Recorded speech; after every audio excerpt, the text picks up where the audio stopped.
Everybody, welcome to another exciting episode of Dad Talk. We are doing our pre-Christmas celebration. Got two of my favorite people on here, Mr. Dewayne Moore and the paternity coach. Carnell is back on the show. Carnell, what's going on, man? Hey, everybody. Greetings from Atlanta, where it's so cold that you might need some deep thermal underwear for your nads. Dude, it's been one of those days. As soon as I got out to the studio to get today's show ready, the heater went out, and now it's the internet. That's one of the downfalls of living in the country. But I know the people up north are making fun of us Georgia boys right now. Yeah. Oh yeah, like -4, -24 or something in Indianapolis.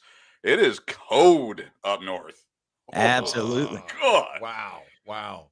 Well, it's 20. It's 20 degrees in Atlanta. That's cold.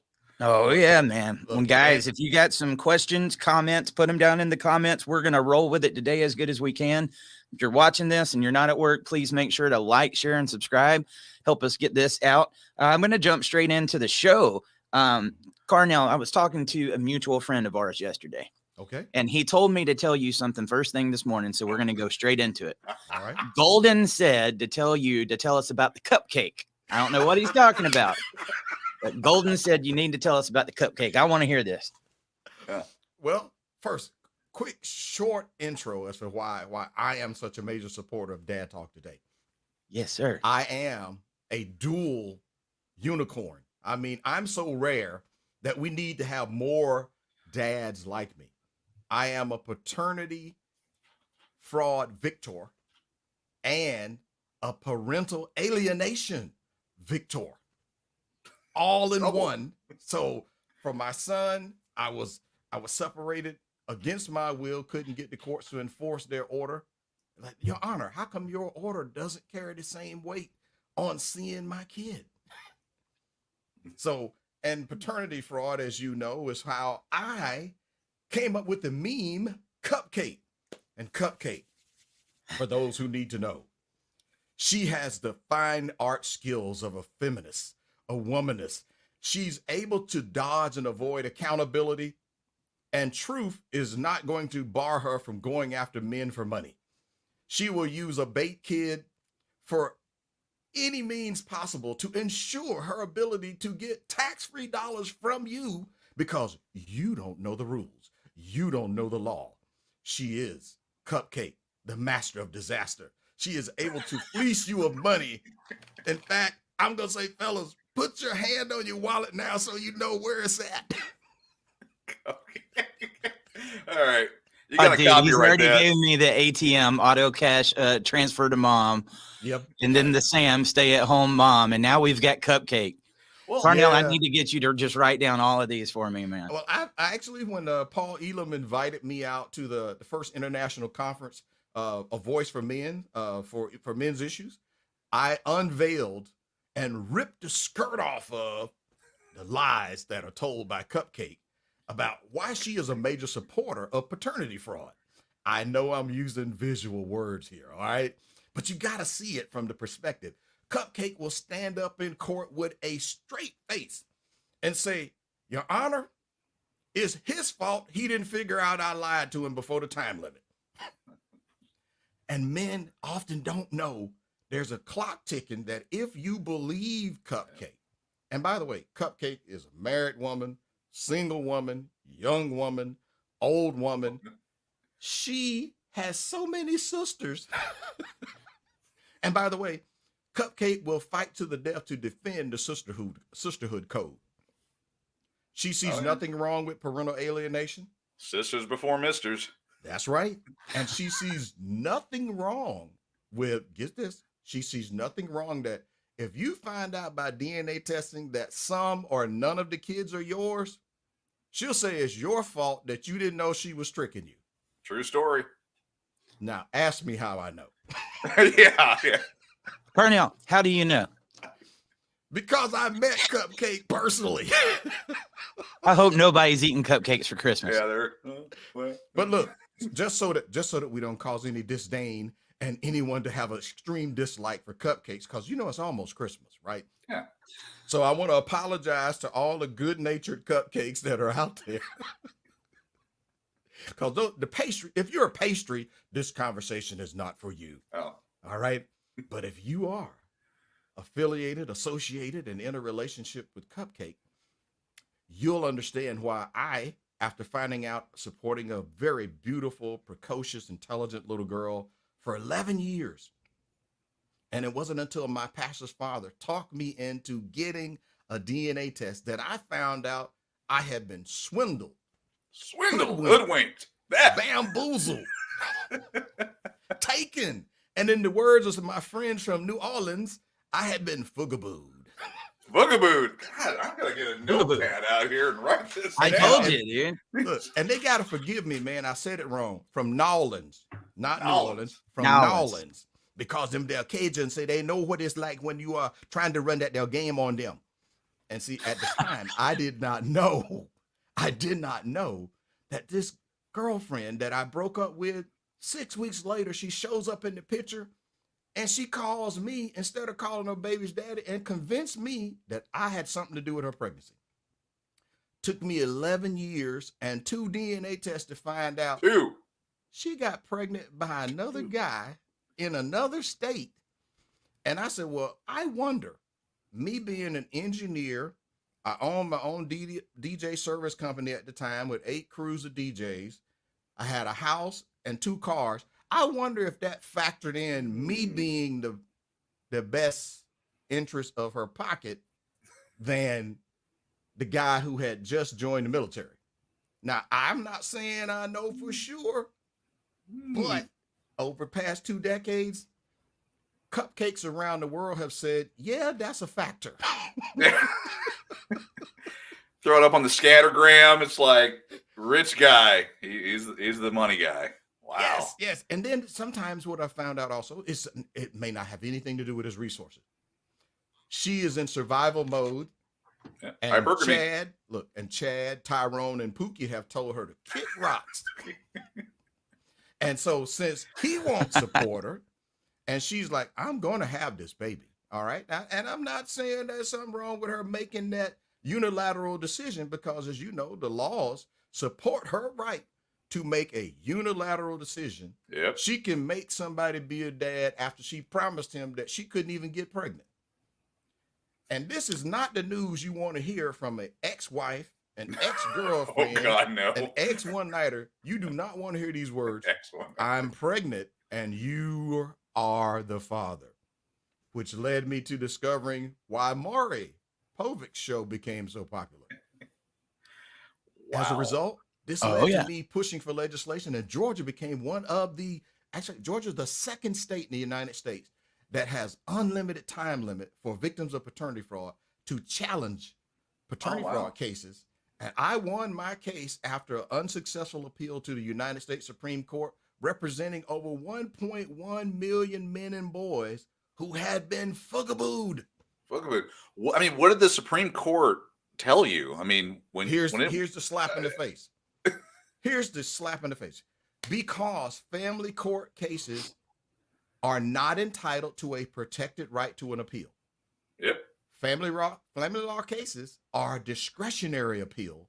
And why this matters, that even if you have a national interest case for public interest, you can demonstrate high numbers of people affected. Mm-hmm. The court is not required to grant certiorari and allow you to proceed with oral argument. I raised 2 constitutional issues. One is that I submitted that the court no longer had subject matter jurisdiction over me and any authority over me, because everyone, including the court, had assumed that I was the biological father and that I was responsible for impregnating her by fertilizing her egg.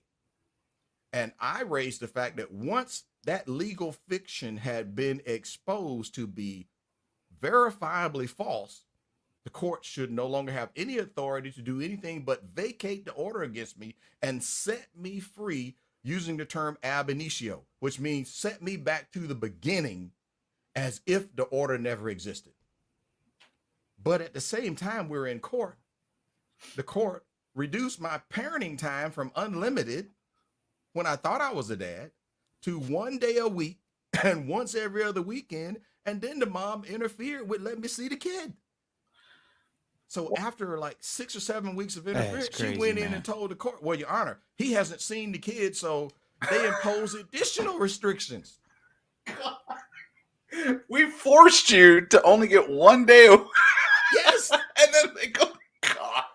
And look, this echoes where at this time of the year, where this is one of the seasons that is the loneliest time of the year for dads who want to be active dads. Yeah. Christmas and Father's Day are two of the loneliest days of the year. And I know this firsthand from being a father's rights advocate for 2 decades plus. Look, there's so much about this issue that men have committed suicide. I've even had a paternity fraud victim. Oh, I should say deleted himself over the hopelessness, the frustration, the anguish, and the isolation, to the point that, wait a minute, why don't we value an active dad relationship with the kid that has frequent, consistent, quality contact? Yeah. Because every dad I've met over the past 2 decades was saying, man, all I wanted to do was see my kid without her interference. Yeah. Yeah. I mean, yeah. And your parents are literally dying, deleting themselves to do that. Oh man. It's almost like, the courts want to have their cupcake and eat it too. Yes. See that? But guess what? This is by design. And what frustrated me was, I'm like, wait a minute, why do I get this level of such a vehement level of opposition to pushing for, one, that if you are the father or you're an adopted father, that you should have an unfettered, protected right of frequent, consistent, quality contact, like the rebuttable shared presumption of equal shared parenting, off the beginning. Not you start at 0 and you're fighting to get some. Right. It should be 50-50, and they should have to prove that one of the parents is unfit and is a threat or a danger to the child. Yeah, rebuttable presumption. Yeah. With evidence. Look, with evidence that's required to be documented in the case, using citations, conclusions of law, and stating the facts on why that judge made the decision that they made, and then you could nail their butt on appeal. Yeah. I mean, Carnell, that seems obvious, though. Why are they so opposed to it? Here's the reasoning. Here's the rationale. If you establish the orders using the ever-loving guidance of the Social Security Act, Title 4D, Section 458, bonus incentive payments to the states. And oh yes, by the way, if you're listening to Dad Talk today, your state does this too. Mm-hmm. Your child support enforcement agency is precariously located under your Department State of Revenue and backed up with the Office of the Attorney General as a high conflict collection agency. What do I mean by that? You come up short on that money, they're going to introduce you to a lot of conflict. All right. Mm-hmm. And the bonus incentives say this: the states have to establish an increasing number of paternities each year. And if they do a better job this year than they did last year, then they can get more money out of the $500 million pool of incentive money, which is whose tax dollars? How much is that? Ours. $500 million. Billion. Wow. And that's not all of the money that we men who tend to be the higher income earners. But wait, There's more. There's Yes, more. look, and there's more. There's a bonus. And if they can collect more in child support passing through their hands, they get to charge fees, and they can get reimbursement up to 66% of their administrative costs. And guess who gets to keep all of the interest from all of the money that passes through their account? Who? The child support enforcement agencies. And it is No. also funding your judge's retirement accounts. Would that be a conflict of interest? It should be. It should darn be. well should be. You So we are think? literally financing the money machine, which is incentivized to reduce our parenting time to maximize the amount of the child support order. And then to add to that, they will use our provide and protect instincts as men. They will use that against us. What do I mean by that? Preach. Get ready for this. You Oh, are dude, not, sit they back. are not going to like this, gentlemen. This is what is used against us men. We, in our quest and zeal to provide and protect our kids, we think that if the child support order says this dollar amount, oh no, man, I'm gonna pay more because I really love my kids, and we'll get duped into believing the amount I love my kid is somehow equated with how much I pay. And I asked him, I said, fellas, take the red pill. Take the red pill. The red pill. The red pill says, dude, you're being pimped. You're no different than the prostitute who gets out of the car. You're being used for money. Is this Sunday? Are we in church? I think this is Sunday for church. Let us all say amen. Amen. Now, I love it. I'm being comical with this because I found that if I gave it to people straight in the blue pill fashion, they don't remember it. But when I say this scenario of what does the pimp say to the woman before he puts her out the car? He says, B, go get my money. Now, watch this. I'm finna transform that picture for you. Are you ready? I'm going to change the pimp to somebody in a black robe, and I'm going to use the child support enforcement agency to go out and collect I'm going to recruit the people that we need for our money, because if you read what the statutes say, they don't care about her or the kid. This is about generating revenue for the state. So if now I say to her, you better go get my money. They were literally, I've been in court doing court watch and literally heard judges tell guys, if you don't have my money here by Friday at 2:00, you're going to be singing locked up, won't let me out. And they'll tell you, and by the way, I've seen guys go to jail for 6 months. And it wasn't because he was refusing to pay based on his ability to pay. Right. It is a tactic that is used to fleece his family out of funds, because when he can't raise the money to get out for Christmas, guess who's out there raising his money? His new wife, his mom, his sisters, his other family members passing the hat. And you know what the support agency says?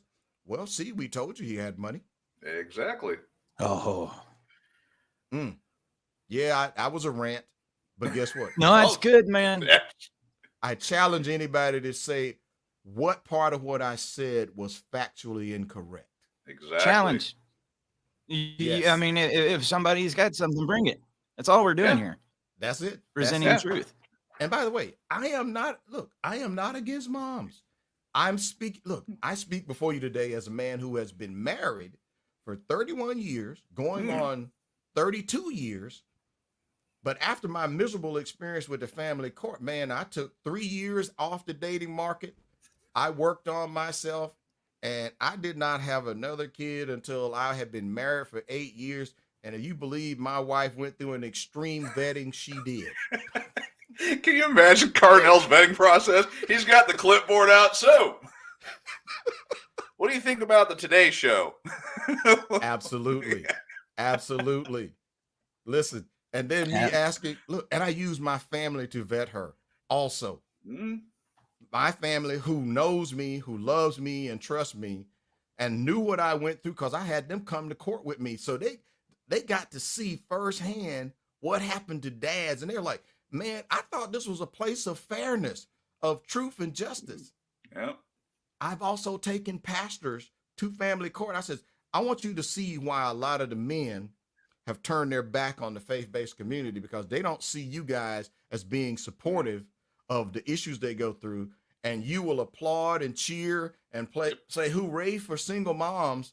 But she often chose that path to be in when she had a good man, and all she had to do was get on that man's program and they'd be married today. Come on, guys. Those of us who were in a relationship. I know. Keep it. Hey, we were stunned to find out all of a sudden our family was suddenly over, and she can make a one-way veto. Walk off, take the kids, and the government, through the Title 4D program, finances and funds the minimizing of your contact with your kid. Now, how is that a good deal for the kids? How is that going to minimize kids being fed into the juvenile justice system? Because one of the greatest deterrents for kids to avoid legal entanglements and becoming trouble for the community is the active presence of a guiding hand of an involved, loving father. Tell me, why do we fight this? That's it. It's Well, best money. interest of the money for the state. Yeah. Tell me I'm wrong. Prove me Absolutely. wrong. And I think you went through. I think you went through a good bit of it, but I mean, we could probably do a month on this. While we got Carnell on here, and we're throwing the red pill out to everybody, pass it around. Yes. Carnell, this is going to be a big rabbit hole. I doubt you'll be able to get to all of it, but when we talk about All right. CPS, child support, alimony, blah, blah, blah, family court, what are all the ways that this system collects money off of these parents? Oh my goodness. Well, believe it or not, the Child Protective Agency is incentivized to take kids, and rather than unite the kid with their biological father, it's more profitable to farm the kid out to a foster family. Yep. And not even notify the dad that the kid's been taken. And so many of the men make a fatal error. Here's the error. They think that because they pay child support, they are recognized as having legally protected rights to custody for their kids, strictly on the basis of making payments for the kid. That's called a duty and a responsibility. That does not translate into rights. So, speaking as Morpheus here, contrasting between the blue pill, where you want to live in the land of delusion, you keep believing that just because you pay, I'll see him whenever she lets me, and I'll pay more because I'm a real man. That proves I love my kids. I'm like, you sucker, you're walking down the path of the blue pill. The red pill man says, hold on. Sorry. Yes, yes. The red pill man says, hold on, wait a minute. I may be the only person in this whole scheme who is vested interest in protecting the rights of my kid to have frequent, consistent quality contact with both sides of their family. And I'm going to dare say it, is often the most emotionally stable person of the two, the most financially stable person of the two, and the most responsible person of the two. Preach. Why don't we start with who is best vested in the interests of the kid first, starting at 50-50, and then go up or down based on that? But because the funding model is set up so that the states can make the most money, as the more they can get, whether by voluntary or by you simply showing up in court and you allow and agree to an order where they have imputed your income. And what does imputed mean? They've made a decision that because you made this amount of money in the past and you don't show up with representation, you don't know what your rights are, you don't know what the law is, you come in unprepared to demonstrate that your entire industry, where you have skills, experience, and training in, your entire industry has reduced the staffing levels by 25, 30%. And the only way you can get a job now is out on an oil rig 800 miles away from your kid. And you're literally having to choose between staying here to where I can see my kid and be a guiding hand and influence in their life if Cupcake doesn't interfere with me seeing them. And if the court would be benevolent and enforce their order that has my name on it, Cupcake's name on it, and the judge's name on it. But if she sells a body, she's doing drugs, there are services and funds available to help her. But if I lose my job as the dad, the only thing you'll introduce me to is, hey, buddy, you better get out there and get you 2 or 3 jobs. But Your Honor, I got custody of my kid. I can't get 2 or 3 jobs. There's almost no resources to help a dad who is in a struggle. So based on that, having fully immersed myself in the red pill, I say, men, save yourselves. Do not buy into the delusion that you are more of a Superman by saving someone who has no desire to help your kid have a relationship with you, even though that's what's best for the kid. There we go. There we go. And I'm going to say this. Don't be a white knight. And what does that mean? Am I implying anything about a racial connotation? Absolutely not. A white knight believes he can help save Cupcake from the delusions of her own actions. He believes he can save Cupcake. He's on a roll. From her irresponsible, bad decisions, from her lack of accountability. Yes, boom, drop the mic. I've already seen like 10 reels already that are going to get made off of this. You know, the crazy thing, Carnell, talking about Cupcake, a lot of times, you know, when we talk about the custody after they break up, they're like, well, he was never here. He was never taking the kid. I'm the one that took care of the kid. I'm the one that changed the diet. Exactly. Why does the sacrifice of the father never get brought up? Because it is far more profitable to say, using the tender years doctrine, which says children are believed under this delusion to do best in the custody of the mom, because let's be honest, the first teacher of children are their mothers. Right. And generally speaking, unless mom is Cupcake, she is a nurturer who seeks the best interest of her child and wants what's best for her child to help the child fully develop and grow with the best advantages available for the child. Now, Cupcake, on the other hand, says it's all about me. What I want. And yes, there you go. There you go. 3 snaps in a circle. Snap and Z formation. Cupcake says, Your Honor, according to the law, your job is to get our money. Now, by the way, when she said our, she was including the judge. So the best interest of getting the money is if this same dad who nobody had a problem with when they lived at the same address. He's got medals and awards from the community, medals and awards from the faith-based community. He's written up his newspaper. He is dad of the year.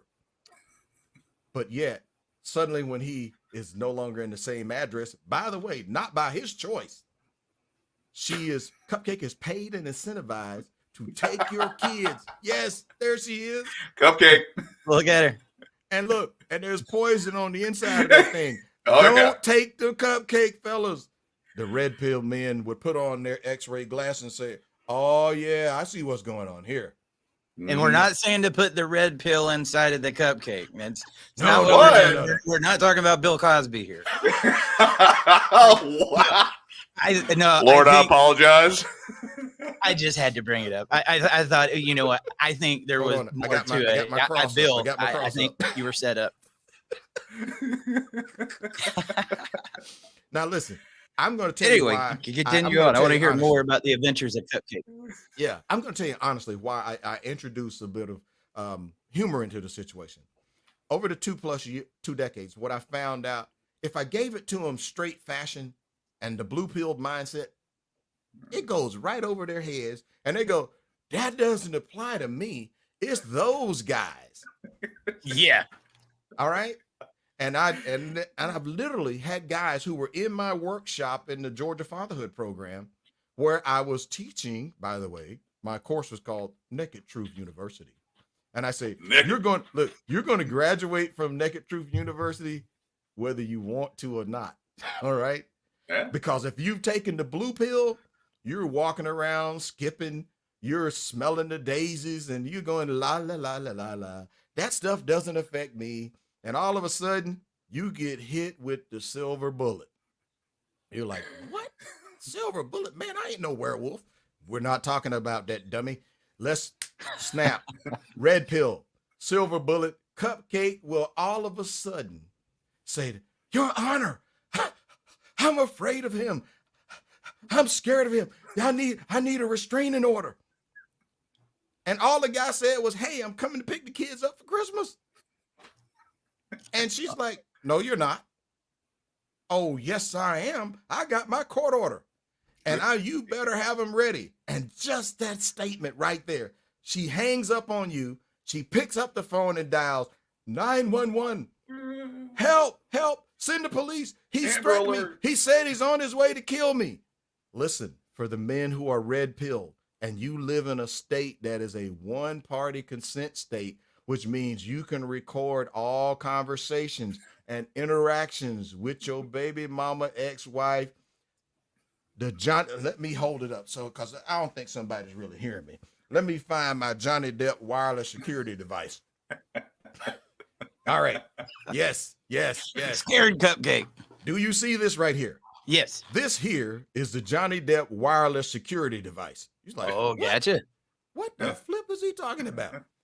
Johnny Amber Depp alert. understood that by the optics, he understood it was never about whether or not he could physically win the battle against Amber Heard. Yep. He understood that since society has, by and large, by the impact of radical feminism and the womanist ideology, they no longer want to be in equality relationship with men. This is about exerting supremacy over men and using gender differences as an advantage over men to really put men under their feet. So what Johnny, being a very smart man who had the resources and the ability and the wherewithal to think, I'm going to use my wireless security device. In case y'all think I don't know what I'm talking about, this is your cell phone. Red pill men understand this is your security against false allegations and false claims that you have threatened or harmed somebody. And if you live in a state that is a two-party state, and let me tell you what the difference is, where this means both people have to know that in a conversation that is being recorded. So what you do when you learn how to become red pilled is you make sure in your court order that you get to use the court-approved apps for all communications that has vocal and text recording capabilities, and that your only communication with her concerning the kids and about no other topics will be using those apps. Oh, that's good, man. If you're in a one-party state, I don't even have to tell Cupcake that I'm recording the calls. It says the parties who are on the call. So if I'm in this call with Cupcake, one of the parties knows that all my calls are being recorded. Guess who that is? Me. Yep. Hello, Johnny Depp.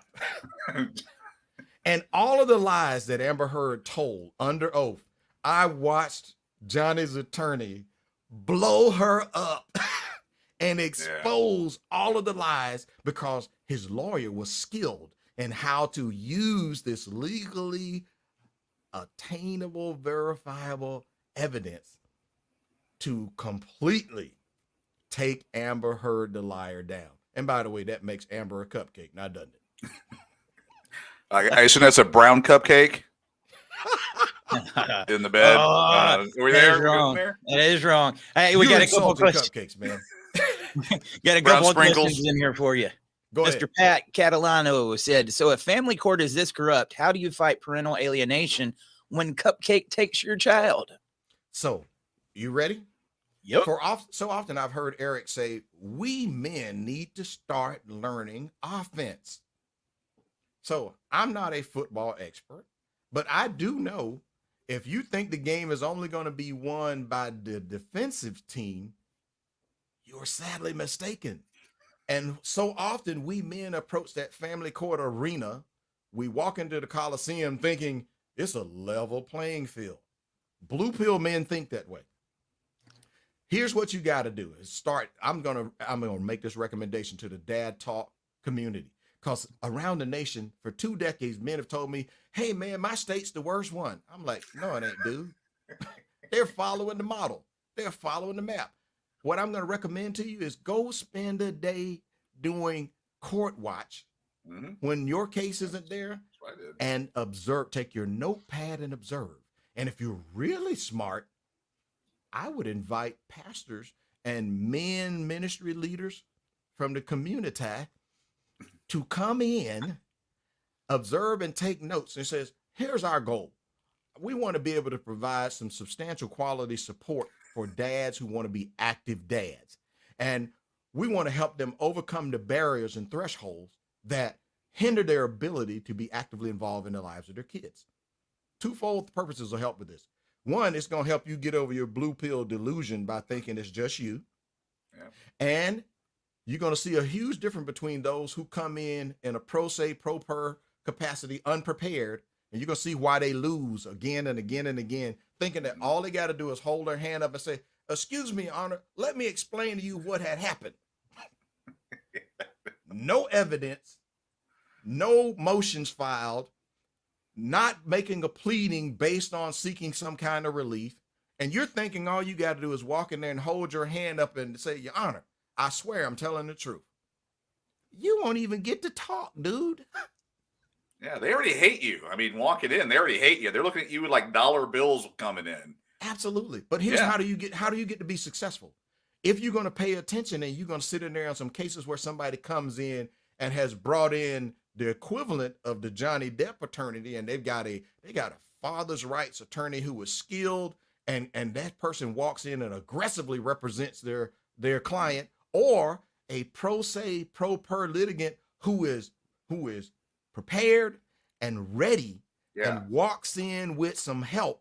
I'm talking about, did you know that you could actually hire an attorney to be there on your case to provide you with some coaching right there at the bench, and it not be their case? And that can often be cheaper for you, or bring yourself in an experienced family law paralegal who can't represent the case, but can certainly provide you some armchair co-coach assistance right there in the court.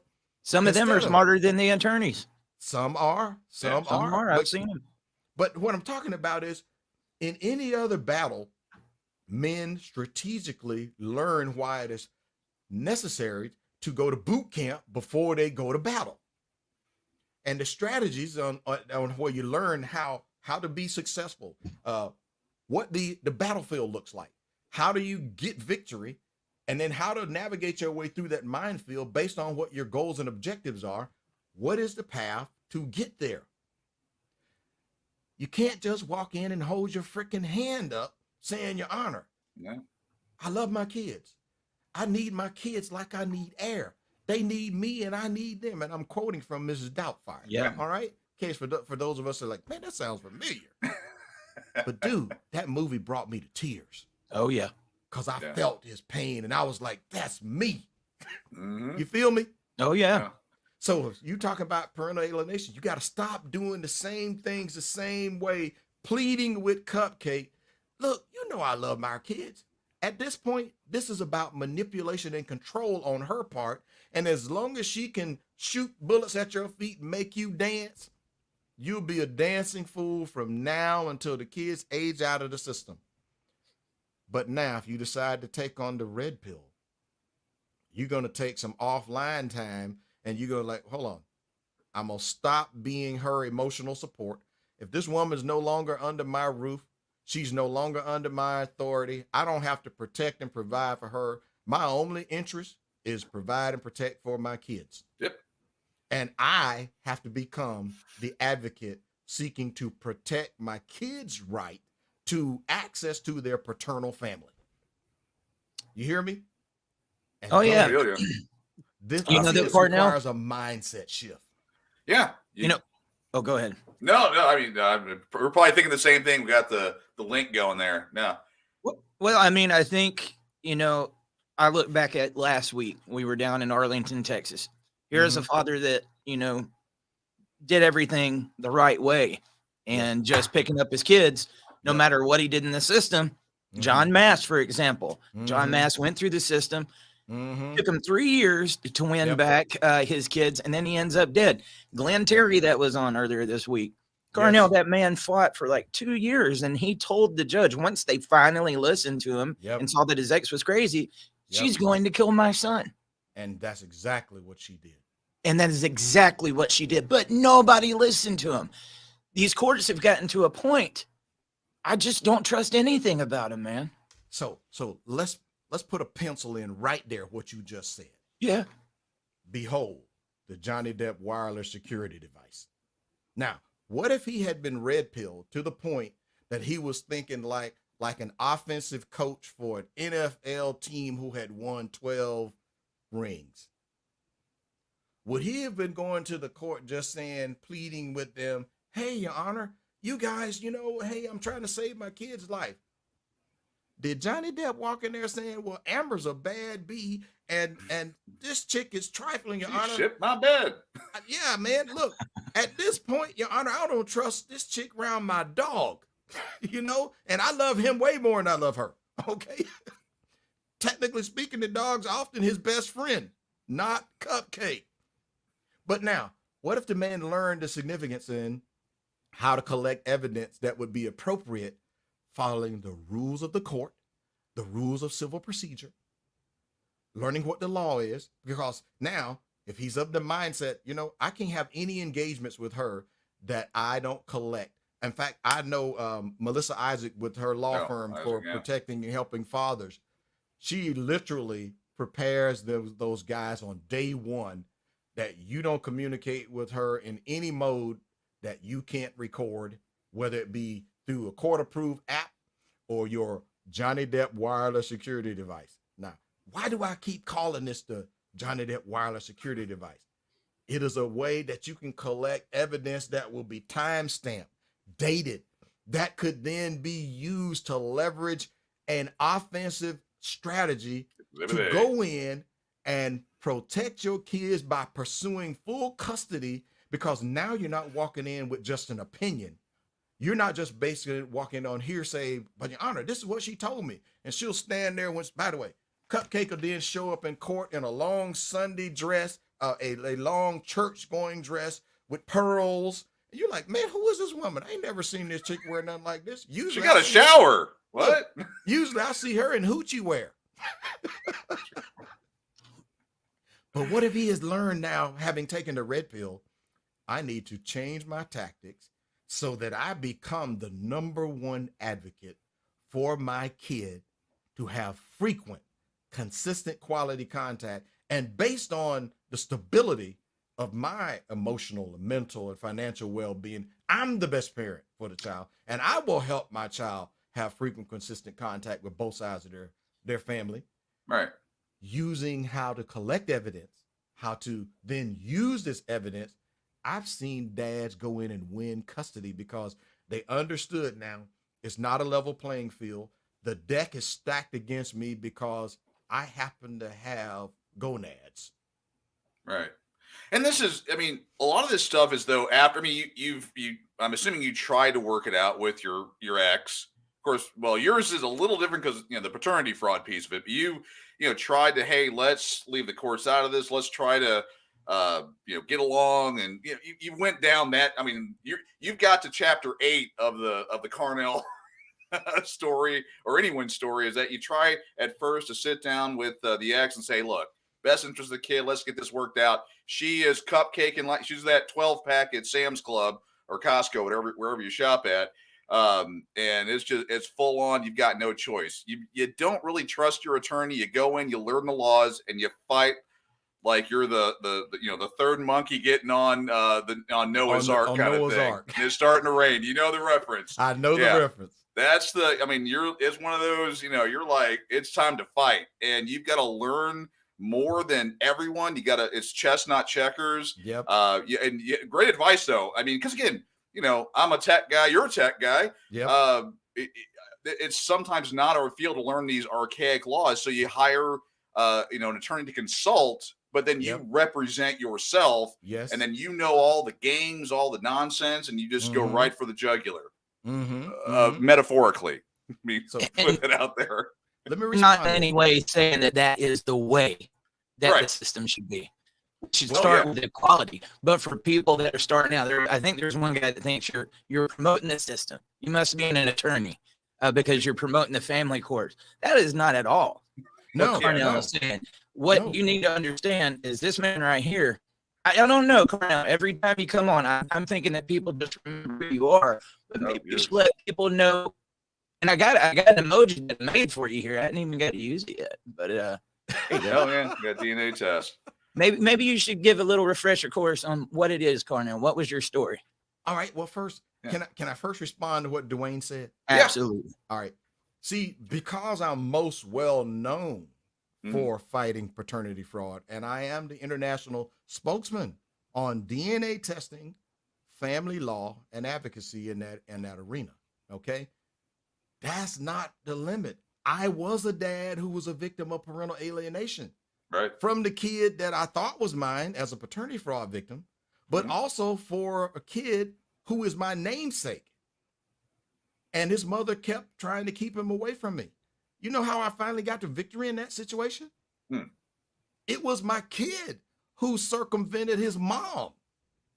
Oh, wow. Okay. I had a court order with listen to this, joint physical custody with a named parenting schedule. I mean, designated parenting time. Right. Could not get the judges to enforce that order because she packed up and moved to another state. If you think it's hard to fight to see your kid while they're literally down the street from you, try doing it from about 600 miles away. Yeah. And now you got to be involved with two states. Your state for the child support order, their state for enforcing the parenting time, because the parenting time goes with the legal state of residence for the kid. And the child's mother would make sure she wasn't home when I flew in town to pick him up. Yeah. And then after I got back to my home in Atlanta, she's like, "Oh, we're back now. You can come drop on by."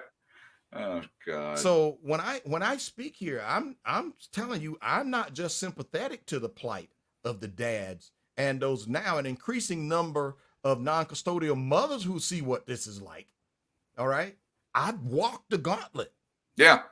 The difference now is I didn't know as much about the law as I did before I went all the way to the United States Supreme Court. And I had to do quite a bit of that as a pro se, pro per advocate who had studied law extensively because I ran out of money to hire my defense team.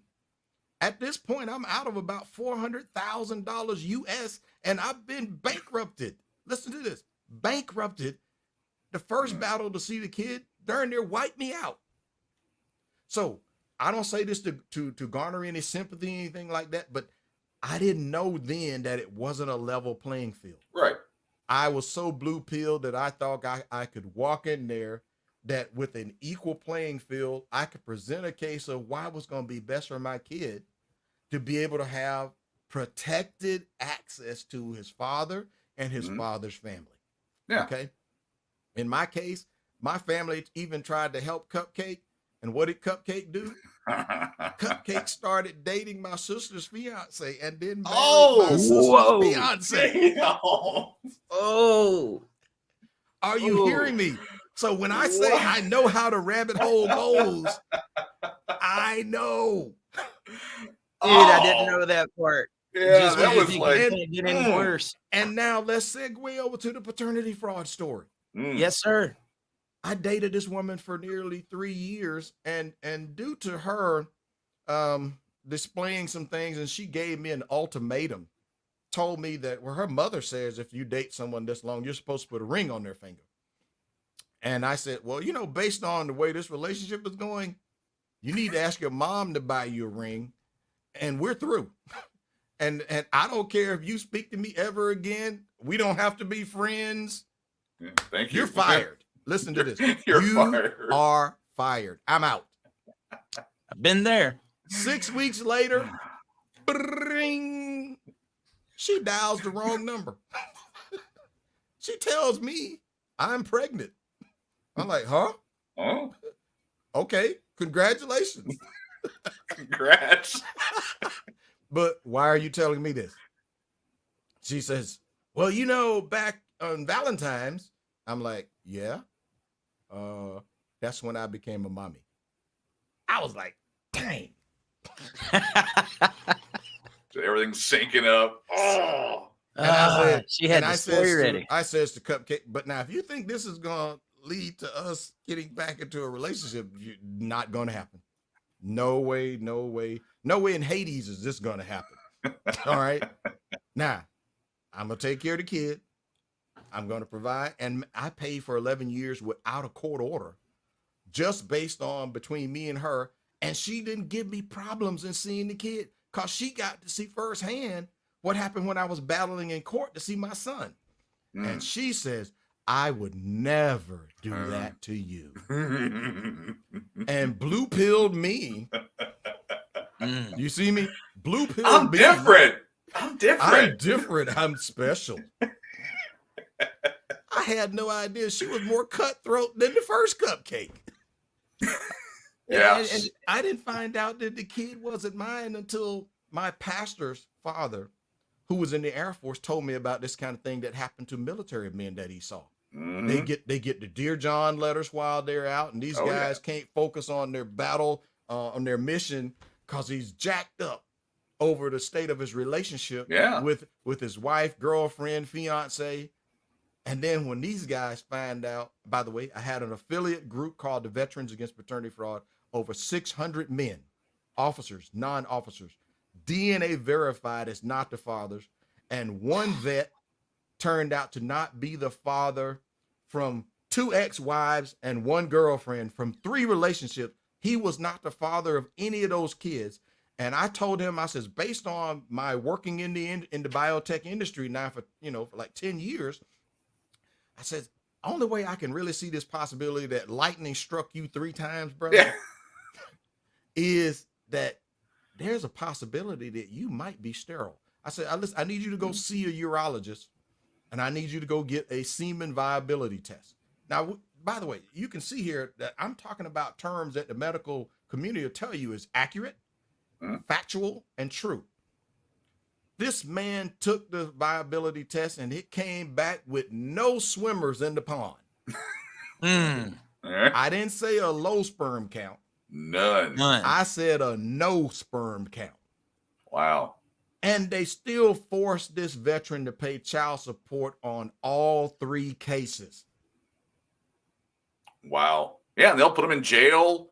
It's pay or go to jail. We didn't say no names on that, obviously. What's going on with that father now, Carnell? What did that put him through? Guess what? Because, well, obviously it affected his ability to survive. Absolutely. Yeah. And by the way, the reason he turned out to be affected in that way was because he had been exposed to Agent Orange during his time as a Vietnam vet. Did you hear that? As a Vietnam veteran. Now, what I then did is that by me becoming aware of the paternity fraud victim story, the legislators asked me for evidence. They asked me, because when I did, I insisted on public hearings. It was my strategy looking at how Dr. Martin Luther King, a man who wasn't even affected by a lot of the injustices that he saw happening to people at a different economic level than himself, he understood that he had the microphone, that he had the platform, and he had the ability to be a bigger voice to help bring the issue out to the national stage. Right. All I did was copy what Dr. King did to help bring the men's impact of paternity fraud out to the international stage. And guess what? Because I did that is how I met all of these men, these veterans, these men worldwide, who scientists, police officers, men with traveling occupations, salesmen. I'm talking, these are some down to earth. These are good dudes. Yeah. And the only thing that me and them had in common, we thought we had picked a good woman and we had picked Cupcake. Yeah. Had I don't no want to. idea. Yeah, I don't want to add insult to injury, and I'm sorry if I'm going to trigger you on this one. So 11 years Yeah. you paid on a child that was not yours. Yep. So doing just some basic math, that number is probably in 6 figures total child support. Child support, legal fees, and Oh, yeah. and the loss of use of my money is $400,000 US. Oh, God. I'm puckering right now. That hurts. I can't sit Look. down. Look, you're So- not seeing me love it. Yeah, I Hey, can now- the look. When you got legislation passed with the paternity fraud, now does that help these guys recoup that money, or it just makes That it to was where my they don't question. have to pay? So here's the deal. Recovery, restitution is a different issue from getting released from the order. All Okay. right? So Yeah. here's the strategy, what you got to do. All right. We made sure while I was lobbying for the law, we had a reconciliation meeting between the Senate version of my bill and the House version of my bill. And my chief sponsor, State Representative Stanley Watson, turned out he lived in my subdivision. And wow. he was on the Special Judiciary Committee. And I went and told him how easy it was for any woman to make him or his son a paternity fraud victim with no evidence. You told him how easy it was for him. For no, him. what Carnell? Yes. I love that. Guess where I learned that? Listen, Listen, I learned that from Dr. Martin Luther King Jr., who says, help them walk a mile in your shoes. Mm-hmm. yes, I would do the same thing for parental alienation, and everything else is to help the legislators see it from the impact of being the victim. All right. And then request public hearings. Public hearings are so key, because if you don't do public hearings and you do backdoor deals, you can get killed and shot down, and your bill never see the light of day, because the public interest to be supporters of it, to help you leverage the opposition, because you'll have representatives and senators who will be against the bill because the National Organization of Women and other feminists and womanist groups will be there with full-time lobbyists. Well, guess what they didn't count on? I was there for every Senate meeting, subcommittee meeting, and the fact that I think God put me in a unique position, man. I'm 8 minutes away from the Capitol. Oh. You could postpone that meeting if you want to. I'll be You right can change there. that meeting. Yep. I was there to provide, listen to this, to provide special educational support for the legislators. Expert support. And guess who else brought in experts? I did. Guess who brought in victims, and who brought in a group that nobody expected? I brought in the women who were in the relationships with the guys who are affected, and showed them, and I showed those women how they outnumber all of the cupcakes. I would invite the same strategy for victims of parental alienation, because when dad doesn't get to see the kids, grandma doesn't get to see the kids. you ain't kidding. That's aunties, and all of the rest of your sister, they don't get to see the kids either, just by being in affiliation relationship with you. We were talking about that. Yeah. But yet they claim children need a village. They need a village to support them. I'm like, bull feathers. Because if you really meant that, you would be trying to help the kids have access to their village on both sides of their family. Yeah. Because if a little support by one family is great, then a lot of support from both sides of their family is going to be phenomenal. But back to your question, never too Dewayne, much love. Dewayne, we were so successful that we got a vote of 163-0 in the House of Representatives. Wow. So bipartisan. Tripartisan. Tripartisan. Yeah. Democrat, Wow. Libertarian, and Republican. And by the way, Senate voted 45-5. And a year prior to that, when I met with the governor, he told me there was nothing he could do from the executive branch until something came across his desk. Yeah. I said, no problem, I'll be back. And in 1 year, I'm told that is impossible. So that tells me I'm favored by God. I'm blessed to be able to do something, because I didn't know all of this stuff then. I just know I didn't want to go to prison for a pregnancy that I could prove I didn't Yeah. commit. And if you send me to prison, my newborn with my wife and they're going to become homeless. Right. So who's the provider and protector when now I got to defend more than just myself? It's me. Right. And for all of you people out there in Dad Talk land, you got to change your tactics. You got to change your tactics from going in pleading with the court to learning the law. If you've run low on financial resources, I'm saying you may have to take a seasonal break, get yourself together. You may have to, and I support getting therapy. Listen to this, therapy with a male therapist who is sympathetic of your position. And there, with some rarity, there are some women who are sympathetic, like Dr. Tara Paul Maltier. She actually is a co-author of a book, How to Escape from Crazy. And she is a listen to this. She is a full-time men's rights therapist, psychologist, PhD. You know her, Carnell? I know her. I want to talk to her. I like that. And another one, the one that started today's conversation, guys, of Cupcake. And Cupcake. That. I have Tom a therapist Golden. too. Tom Golden. When I said a male therapist, Tom is exactly who I was thinking about. Wow. And you guys have no idea like how important that is. I understand a lot of people when they hear therapists or counselors, like, I don't want to touch that. No. And for good reason. There's a lot of crappy ones out there, but there are guys that know everything that you're going through. Even for me, man, like just talking to Tom, he already knows what's in my head. And some of the stuff that he's done for me, he's been a blessing, man. Yes. Rob Ramos said, what was the name of that book?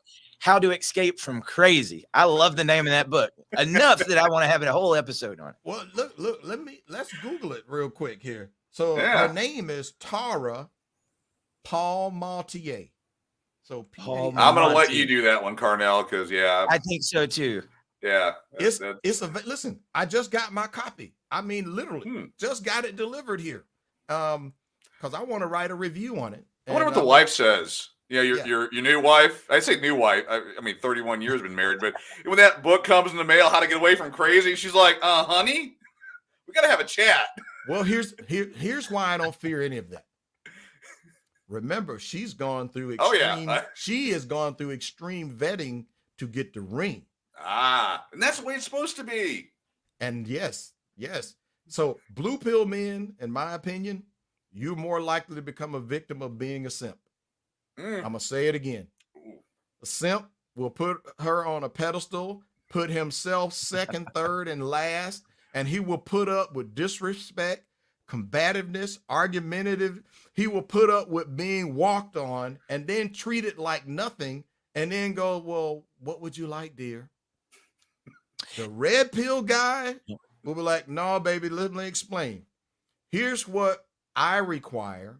Now, let's talk about what you need. All right. But here's my standard. I can't make you do what you don't want to do, but I can tell you what I won't be in a relationship with. And if you insist that you want to go down that path, you're going to be a single woman. And let me introduce you to these 3 words. You are fired. If it's going to look, I've dealt with the courts before. I know how to navigate my way through this now. You do not want to face me on that side of this because I'm not blue pill now. Right. Yeah. As a red pill guy, I'm going to be Johnny Depp. You do not want to be on the other side facing me that way. We are all here because at one point in time we were blue pilled. Oh yeah, absolutely. I mean, and that's the sad thing about it. Like when I'm hearing you talk about all these challenges that the men go through, not only will they do that, but then they'll make excuses for why their ex did it to them. Like we will simp in every way possible. I was a very, very weak man. I'll be the first one to tell you. I look back at it now and I'm like, what in the world was you thinking? Yes. But it's so easy to fall into, and the society is sympathetic to Cupcake, not just you. Yes.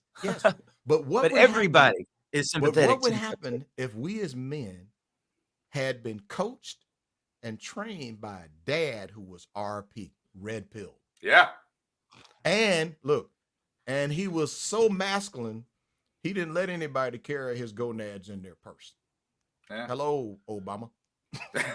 Oh, Shots Whoa. fired. Oh. Shots fired. Oh, Shots fired. okay. Makes you wonder why the government wants to get rid of dads. Doesn't it? Because It's it's much weird. easier. It's much easier to use Cupcake as a revenue generating object. Yeah. What did I say? What does the pimp tell the woman before he puts out the car? Go get my money. Get my money. Isn't there a song Change it about around. And what does the Better. family court use Cupcake for? Go get my money. that? Yeah, I wonder, probably should try to scoot away from the comment you threw out a second ago about Obama. But I watched I'm on a stage unapologetic where- on my position. I know, no, dude. I sat there and watched on a stage where he told somebody, he was like, I am a staunch feminist. There you go. There's an admission. There you go. There's an admission. Yeah. And then Well, I guess listened to Oprah and Michelle on a stage, Uh-huh. and the whole conversation was about men be better. You need to be better in every way. Better fathers, better providers. That's the problem with men. They need to be better. And as I'm sitting back watching this, I'm like, this is the narrative, man. This is the narrative from the very top. This is the people that are running this country. I want you to think about guess that, what? guys. Guess what? I will use that. I'm going to say how they be better Yeah. is relevant. How men need to understand that, first of all, being male doesn't mean there's something wrong with you. And let's quit trying to make our boys be little girls. A boy is not a broken version of a girl. Jeff Younger. You can't try to make boys turn them into something when they are naturally hardwired to, they got loads of energy. Yeah. Listen, a 15-year-old boy has such a peak testosterone level that a team of 15-year-old boys beat the U.S. Olympic women's soccer team of women. Facts. Yeah. And I mean, whoop their butts. Whooped. Yeah, it was embarrassing, actually. They do not Okay. want to go up against the men. All right? And they talk all this smack. But here's the thing.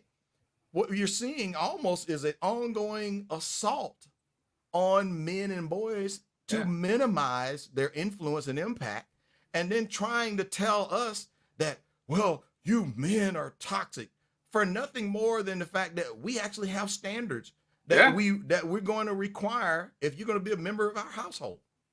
Because even the Bible says this.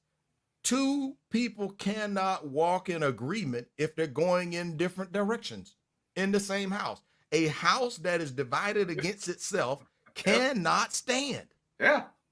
And men, by and large, like to have order.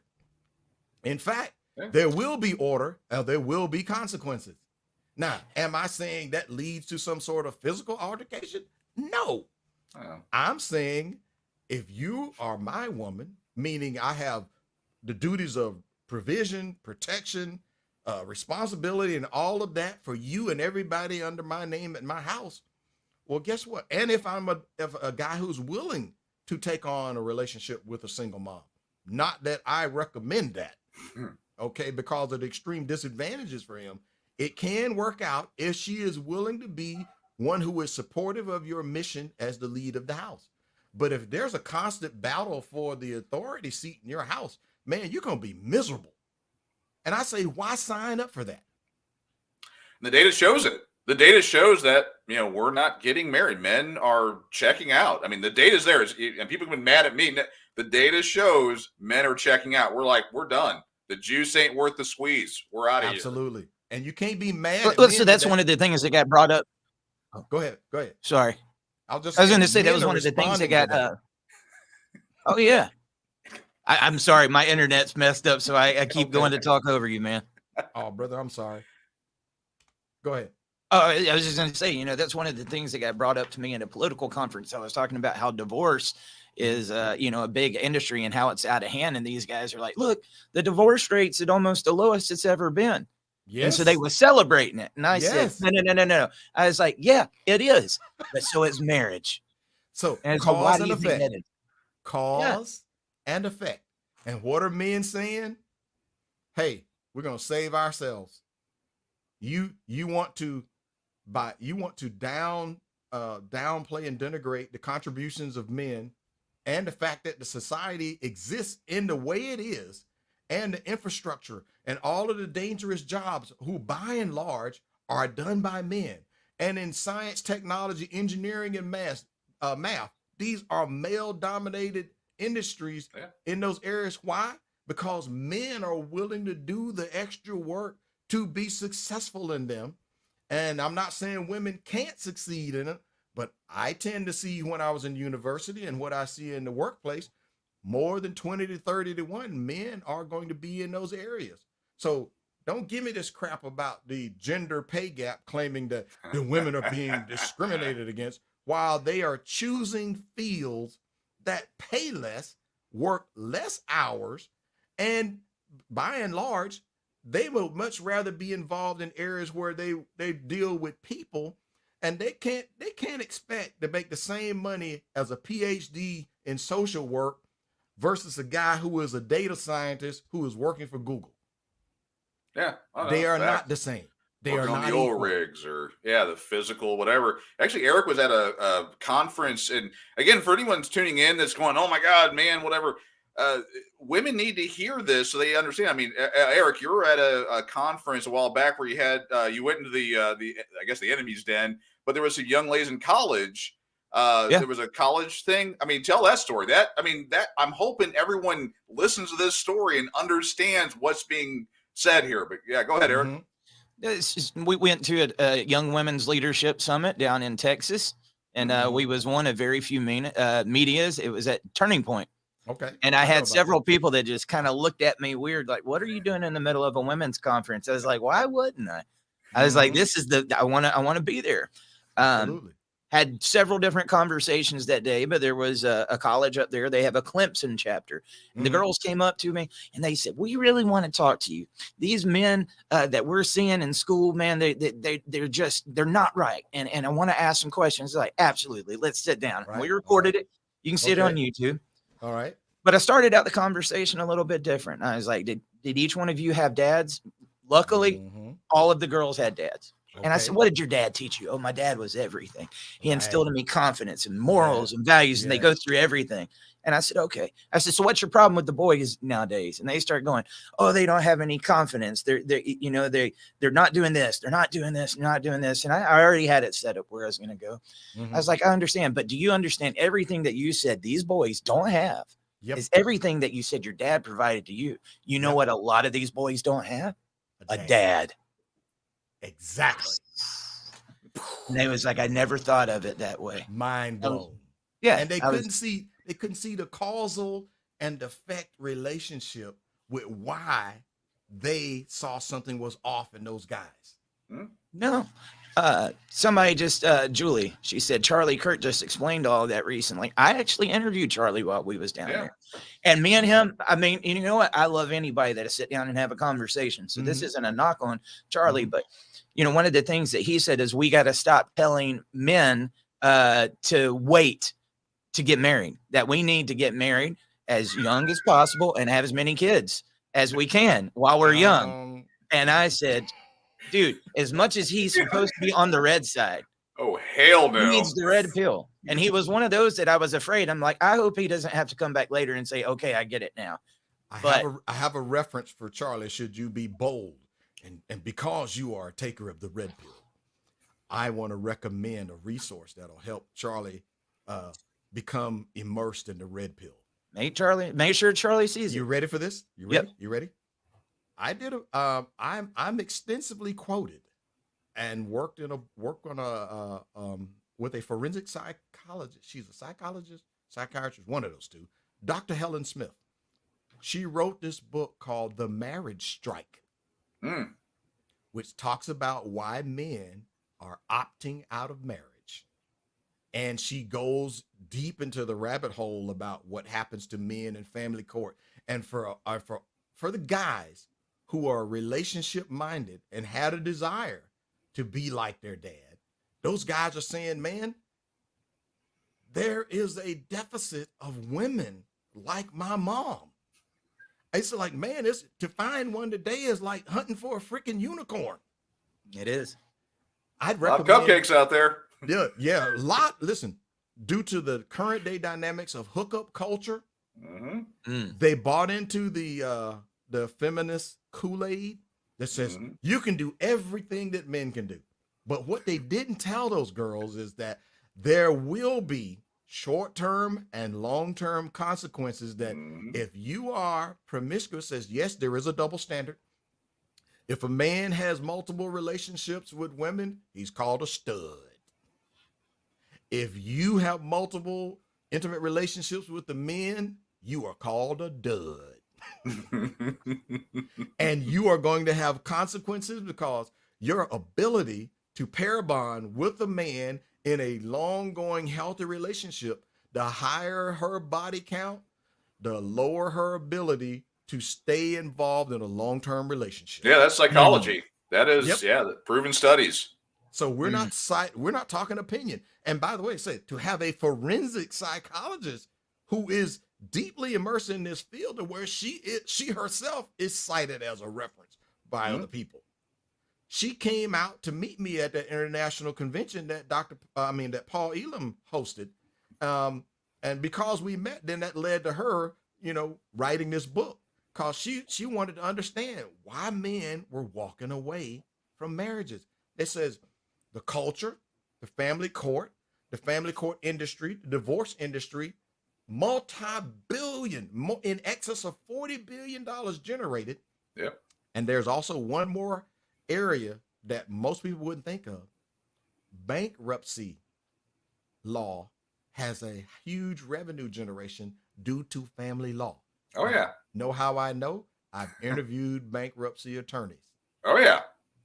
And what drove them into bankruptcy were they did not know what it was going to cost them to try to win the ability to be an active dad when they tried to apply the wrong strategies going into court without an attack plan and aggressively going in and collecting evidence on the front end. Because what I really like about attorney Melissa Isaac is collecting a lot of data and useful evidence, not your opinion. But your opinion might be based on fact, and it might be based on what you actually saw Cupcake do. It doesn't carry near the weight of an audio recording and a video. That then gets converted into a transcript that can then be presented to the judge, and you impeach her butt on the stand under oath and watch her go up in flames like Amber Heard. Absolutely. That book, The Marriage Strike, Dr. Helen Smith. This will help Charlie and others. This will explain and by the way, she's peer reviewed. Hello. This can be an excellent source that you can use, because we who are men, we understand why the fellas are opting out. It's about self-preservation for his emotional health, his financial health, and every other part about him. He's like, the juice ain't worth the squeeze, brother. I'm going to save myself. And they're stunned. Look, they're stunned to hear me as a married man saying, dude, how could you support MGTOW? Because I know exactly where they're coming from. Oh, see, Eric, we've talked about that. That's what we're talking about. Absolutely, man. I mean, and the thing is, like, if the system didn't have the problems that it did, there was equality there wasn't these traps for men to fall in, I would agree with Charlie.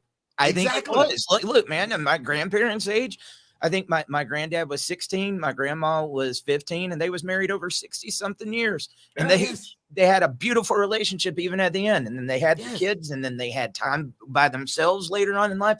Look, I'm all for that. We believe in the nuclear family. But if you think that people want to have kids in this system and go through the nightmares that we're seeing play out on this screen, there's no way I will tell a young man to go fall into that trap. Absolutely not. I understand why we got people like Coach Greg Adams that says, do the free agent lifestyle. Free agent lifestyle. Yeah. Dude, I mean, I have to support that, because it's not that I want to, but self-preservation. We are Look. at that age that it's like they're not going to change the system. You got to find some way of just not getting involved in it in the first Don't be place. in the system. Yes. Yes. Yeah. Which begs to say now, there needs to be, I don't know who wants to head it and all of that. We need a national men's rights activist platform, and we need a council for men and boys in the White House that Dr. Warren Farrell has been trying to get. And so far, no administration has been willing to put weight and money behind it. So much so, boys as a group are going farther and farther behind. Yep. And again, I say, we need to stop letting them drug our boys, treating them like they are a defective version of a girl. They are different. And you have to operate. If you're going to teach a class of little boys, you got to be walking in there prepared, understanding they're not broken. Oh, man. It's, well, you brought up Obama. I'm going to bring up Biden if I can right now. He just made a gender council not long ago. Yeah, but that don't include men. Dude, you make a gender council. Yeah. It literally represents females, gay, and trans. Yeah. But you're a gender council, and you left out men, half of the freaking planet. How can you call that a gender council? We can't make this stuff up. Dude, no, we can't. How is that not sexist? How is that not discrimination? On its face. This is how bad the narrative is. Yes. And by the way, it's not just in the Biden administration. Oh, no. Oh, no. You get ready for it. I'm bringing the smoke. Bring it. I'm bringing the smoke. Here we go. Right. And Black Lives Matter on their mission charter that was on their website, and I read it for myself. It included all of those groups that you just needed, and it did not include black men at all. So, oops, forgot about that. I am on the record as vehemently supporting men. Protect your own interests, save yourself, and vote for policies and administrations that are supportive of your rights and goals to help you protect men and boys from what is no longer about pursuit of equality. Because I'm going to say it. I'm ready. Get ready. I can take the heat. All right. Their pursuit of what they say is equality. And when I say they, I mean the feminist third wave and the womanist ideology. They don't want true equality, because true equality means you have equal rights and you have equal responsibilities and you have equal accountability for your own actions, conduct, and decisions. What would that do with the 93% of workplace deaths are men? Would they have to work the same jobs? Well, look, if they want equality, let's put in a mandate for all of those explosive ordnance jobs in the U.S. military. Hey, girls, we're going to fill a quota with you. No. For those skyscraper window cleaning jobs, we have a quota. This includes you. For the high voltage linemen, what is that? Those are those guys who are out on the pole on the a different pole. Yeah, and I don't mean the stripper pole either. Now, Cupcake's, her idea of high voltage is working the stripper pole. You're scaring Cupcake right now. Yeah, she's generating electricity of a different kind. All right. She is generating revenue, I might add. All right. But does that make me wrong? Because I've challenged people who have opposed my views. I was like, well, look, prove me wrong. Yeah. I'm willing to have a conversation. I would love to have the feminist on the show. Oh. They won't come. They tagged me in one of the posts the other day and called me another Trumper and all this other crap that, takes up for deadbeat dads and tries to do this for dads that don't want anything to do with their kids. I saw the post. And I said, for one, I was like, well, we can do this. I'll leave Donald Trump out of it. But I was like, you have the invitation to the platform. I'll invite every single one of you. And we will present facts and research. There we go. I was like, will you show up? The only thing I got was laugh emojis from all of them. They never even responded. I would do the show anyway and point out the fact that they were invited and show on the screen their response that they can't support their position. That's a great idea. I would do that, Eric. Dude, I'm at the point If that you that's understand, the conversations that we need to Eric, have. if you understand what I just said, I got you. You will understand why I always insisted on public hearings at the legislature. Yep. Yeah. Because I knew the Rad Femme groups would come out.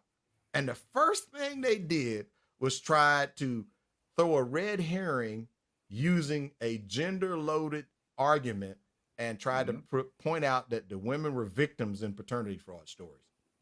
My lawmakers shot them down so fast. You do that? I mean, you said it and I had to stop and think, like, what? I mean, the child's the victim, the dad's the victim. I mean, but the woman's the, okay. I mean, and look, the woman who caused the paternity fraud scenario. And then, by the way, they hate me. I'm absolutely hated for calling it paternity fraud instead of paternity discrepancy, paternity mistake. I said, listen, I can answer this real quick. This is very easy. During the window of conception between her and the guy she wanted to be the dad, which one of them knew that she had multiple partners, unprotected partners, during the window of conception and deliberately hid that information from the other party? I'll wait. Cupcake wants to choose a different icing. Listen, and I asked that question at the televised PR conference and say, okay, come on. Hey, so-and-so here is the leader of that radical feminist group. Hey, let's ask her to defend that position. Put her butt on the spot and watch her. She won't go near that mic as like a vampire being approached with sunlight. Oh man, there is one thing I do want to talk about, and it's about how much the government hates men and all that. I mean, we're all aware of the. Hopefully, I can say it on here. Don't get the platform, but the Roe v. Wade decision to remove it or move it back to the states. Where it belongs, and bills that are now being introduced. The Preborn Bill Act, I think it's being called maybe a few different things, and different folks. And there's been a few different bills done, but I don't know, Carnell, you want to? I know that you've probably sank your teeth into that. You've read all the bills. You Hit me. We had this last time you was on, but there's another one, Carnell. There's another one. Yeah. Listen. Because I have to stay aware as a spokesperson. By the way, I am also a spokesman for the Women Against Paternity Fraud. And guess what? I am 100% male. I identify as male. You will not catch me in no dress. I'm not trying to perpetrate and try to say I'm something else. But my biggest support has come from honest women who are against the actions of the liars. Same here, brother. My number one support, the reason this podcast is going, is women. They're the ones that throw the support, believe it or not. Oh, yeah. No. And why that is significant is she can help you reach that dad who has given up. Yep. Because she's the person that's closest to him, and she can get to his ear and get him a lifeline to connect with Dad Talk support group. She's the person that can get the guy to connect with someone like me. But what did you ask specifically about the Roe v. Wade decision? Well, I'm going to say, I have no problem with the Roe v. Wade decision to delegate it to the state. It didn't ban abortion. It just changed the venue of decision-making from the federal level to where your state is, to where you can petition your duly elected state representatives and go out and pursue your desire to be heard. It should have never been a decision at the federal court, at the Supreme Court level, because what you're essentially doing is you are using federal tax dollars to run a human slaughterhouse. Yep. Yes, I said it. That is predominantly has its locations in the communities of minorities. Yep. Wonder, is that accidental? I don't think so. We should ask the founder of Planned Parenthood. Well, Margaret Sanger.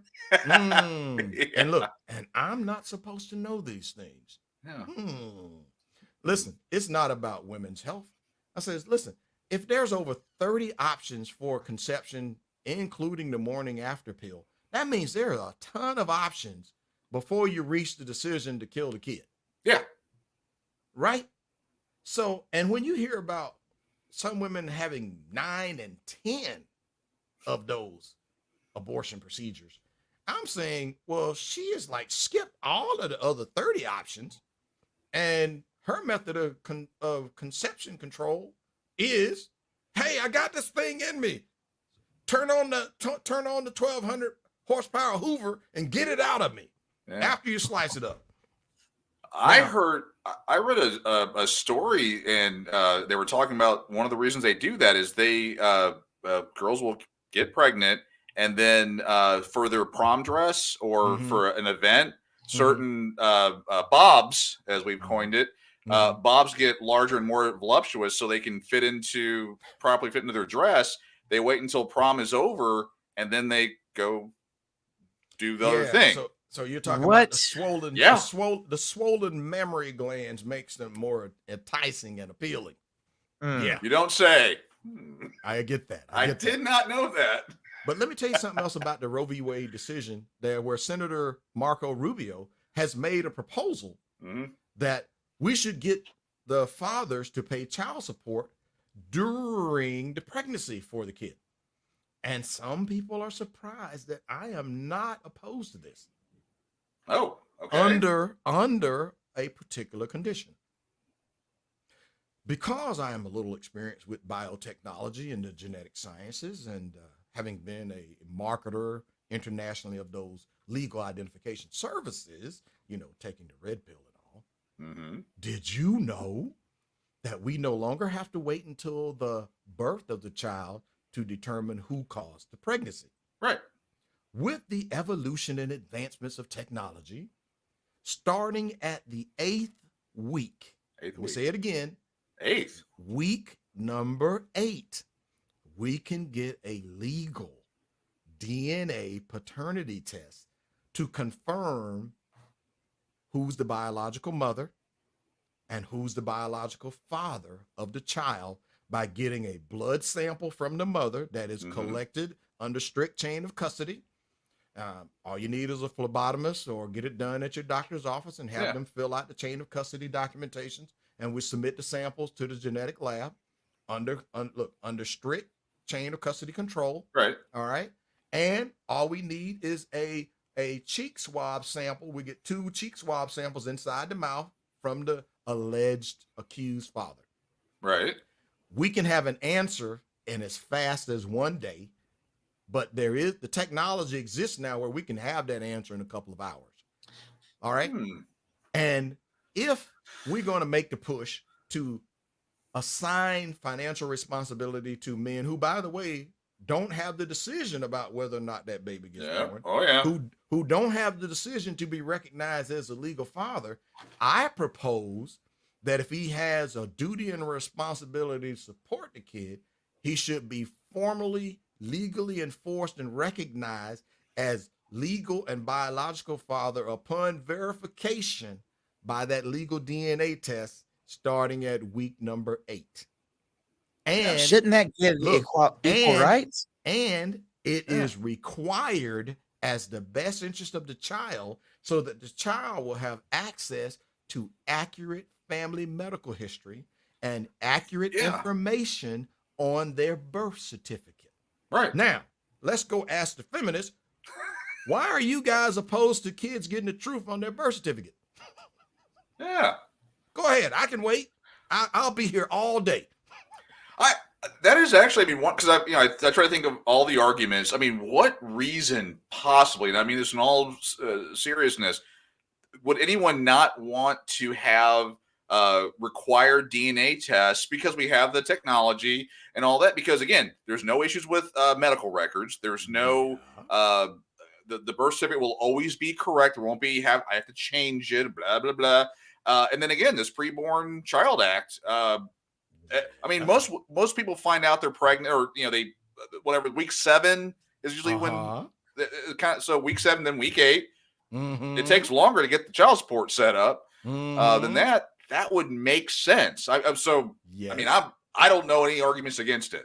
Well, there is one, and Okay. I know Carnell can clear this up. So that's the biggest thing when we talk about these issues. What's going to be the argument? Let's get it out there. Yeah. It is not going to be safe for the baby to get that DNA test while mom's pregnant. Is that true, Carnell? That was only true when we could only get the sample, the cell sample of the kid using amniocentesis. You know, where they stick this long needle in the belly of the mother to draw out the amniotic fluid from inside the sac where the baby's growing. That was old technology. Right. Okay. We have advances in technology now. By the way, the risk for them to lose the baby using the amniocentesis was you had to have a medical doctor perform it, and there was a risk that this would trigger the body of the mother to abort the baby. Oh. Well, okay. So there was a small percentage risk that the mother would lose the baby based on that procedure.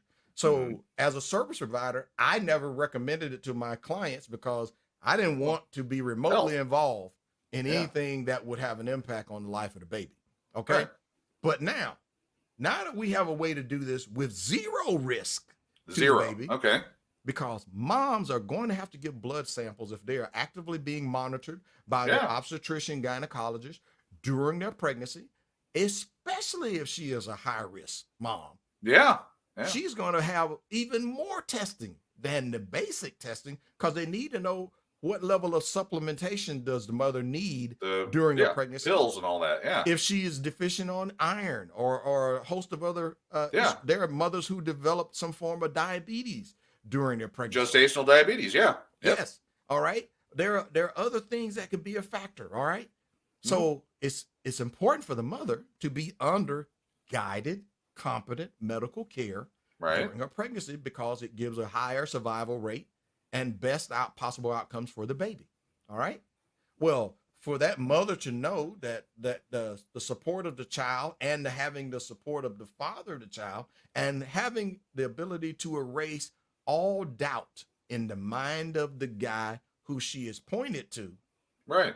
If he's got a test result in his hand starting at week 8 or 9 that says 99.999 1 out of 4 billion is you. And he doesn't have an identical twin that she had relations with, he could be comfortable in knowing the truth. And by the way, I'm speaking as a guy who has had a genetic test done with my wife, who I've been married to for 31 years, and with the ex-girlfriend who lied to me. So I know what the test results look like when you are the guy that caused it. And when you are not the guy that caused it. And there is tremendous peace of mind in knowing I'm in a relationship with a woman who is not Cupcake. Right. But if I find out that she was with Chad, Tyrone, Pookie, Ray, and Bob, and she picked me because I had the highest income out of all 5, and those test results come back and say, you are not the father. Probability of paternity, 0%. And there will actually be a affidavit sworn statement on this report that says your name cannot be the biological father of this child. And Red Pill Carnell says, dude, this is your ticket to say these 3 words. You are fired. You need to go take this up with the dudes you had fun with now, and you sort it out with them. And by the way, you need to get them to cover your medical. All right, listen, now let me know where I need to take you to for you to, here's finish bus the rest fare. of the time of your pregnancy. Now I'll help you get to your mom's house and those other folks. I mean, we got Uber Gold, we got Uber Lyft Platinum. I'll get you there. You won't have to be riding the coal, all right? But as far as you assigning responsibility, giving you access up to 66% of my net income, and you are paid to take the kid and leave me and prevent me from seeing the kid because it is profitable for the state under Title 4D to minimize my time with the child, to do nothing to assist me in seeing the child. But as long as she is presumed to be the fit parent at the beginning, there's no incentive for me to be in a relationship with the woman who I can now prove has deceived me, and I have independently verifiable proof. So I'm stipulating I'll support Marco Rubio's position. Sounds fair. Because then it now recognizes the child as a person before birth. Yep. It will also provide direct responsibility to both of the biological parents before the birth. Right. And it will give this child chance to have factual, accurate family medical history based on their family lineage. That's not based on Cupcake playing eeny, meeny, miny, mo, who makes the most money, all the rest have to go. That we should not allow that. This guy's a poet, man. He's dropping some lyrics. Carnell, before I forget about it, there was just one of those thoughts dancing through my head. What is the highest possible father count in any of these cases that you've done? That she admits to? All right.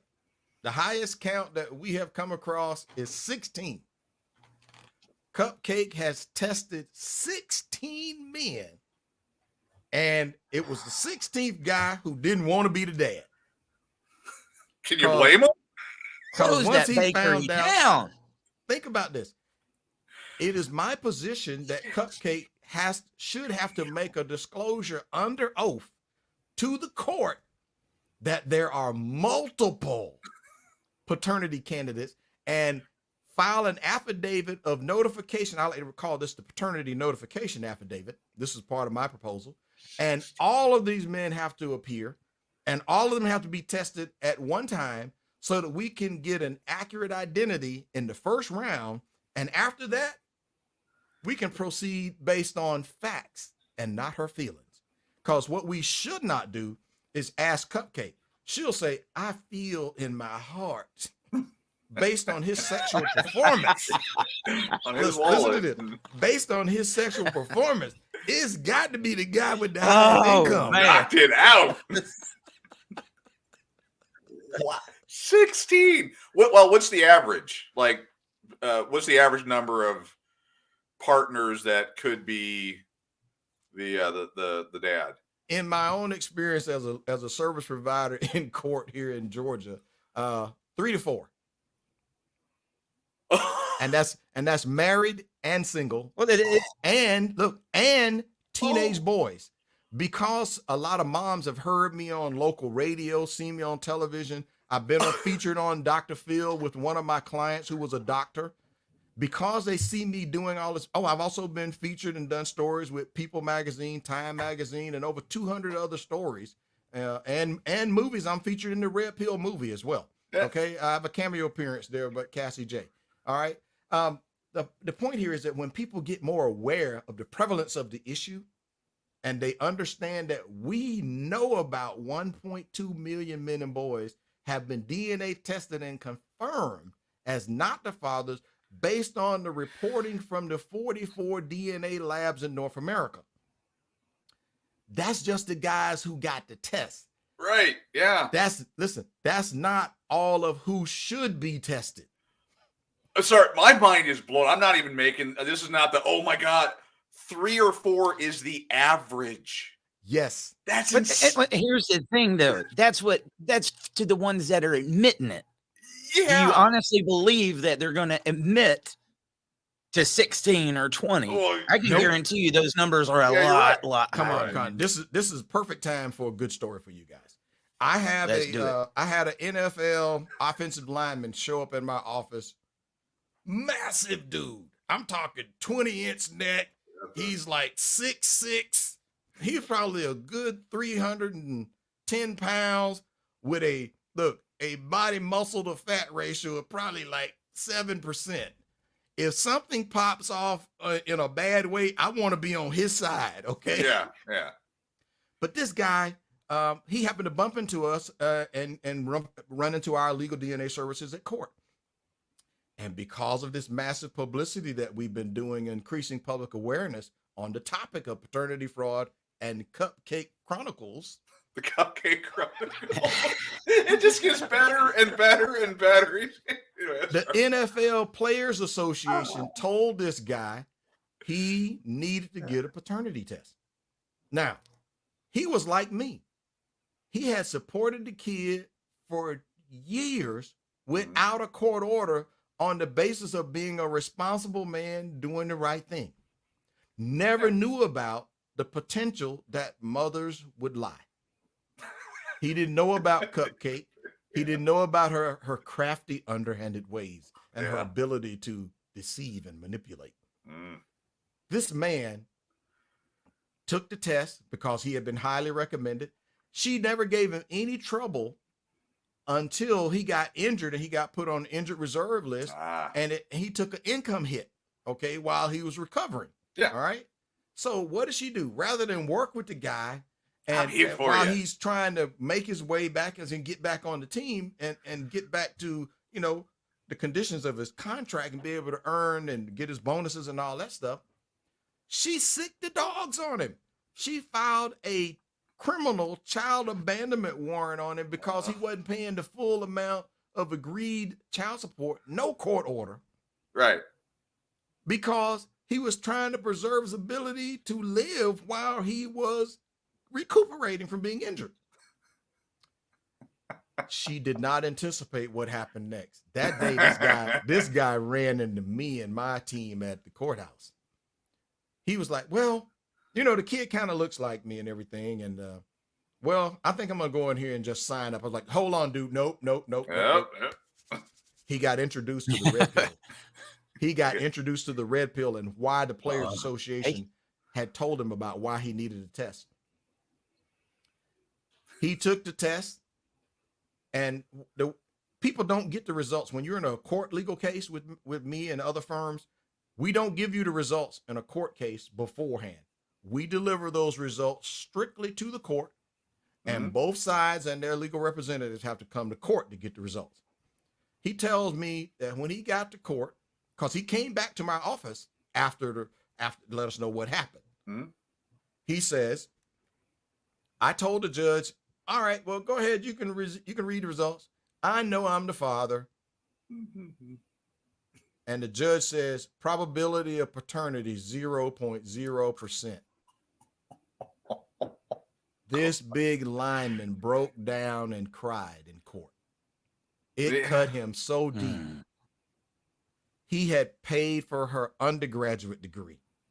He bonded with her. Listen to this. He paid for her graduate degree. He bought her a condominium, and he bought her a car, and he was paying support voluntarily because it was the right thing to do. And when he got in a time of need, what did she do? She put a 210-pound Rottweiler on him who had missed 5 meals. All right. He came back and told us, he said, she didn't even apologize to him. No. Shame on you for doing it. She literally cut tail and ran. And he was so broken down from it. I was like, dude, you happen to be in one of the only states where you happen to be working with the guy who co-wrote the law in Georgia and is the first guy to win his case using the law. I can help you win your money back. All he wanted at that point was to never see Cupcake's face again. And he said, you told me don't provide those kinds of services on the record. Well, I'm saying that, and as an experienced legal consultant, I can help your team if you want to recover. Now, I got clients who have recovered all of their money plus triple damages and attorney's fees, suing the woman successfully for fraud. Really? Okay. Because dude, that's awesome.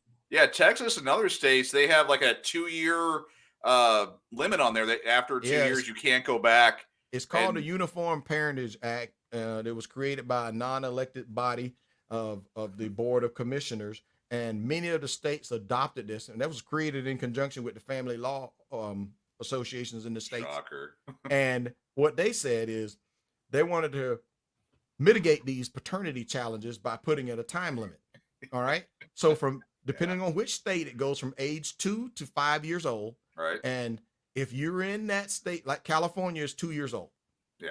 If you don't figure out the truth by the child's second birthday, you are supposed to be forever trapped and banned.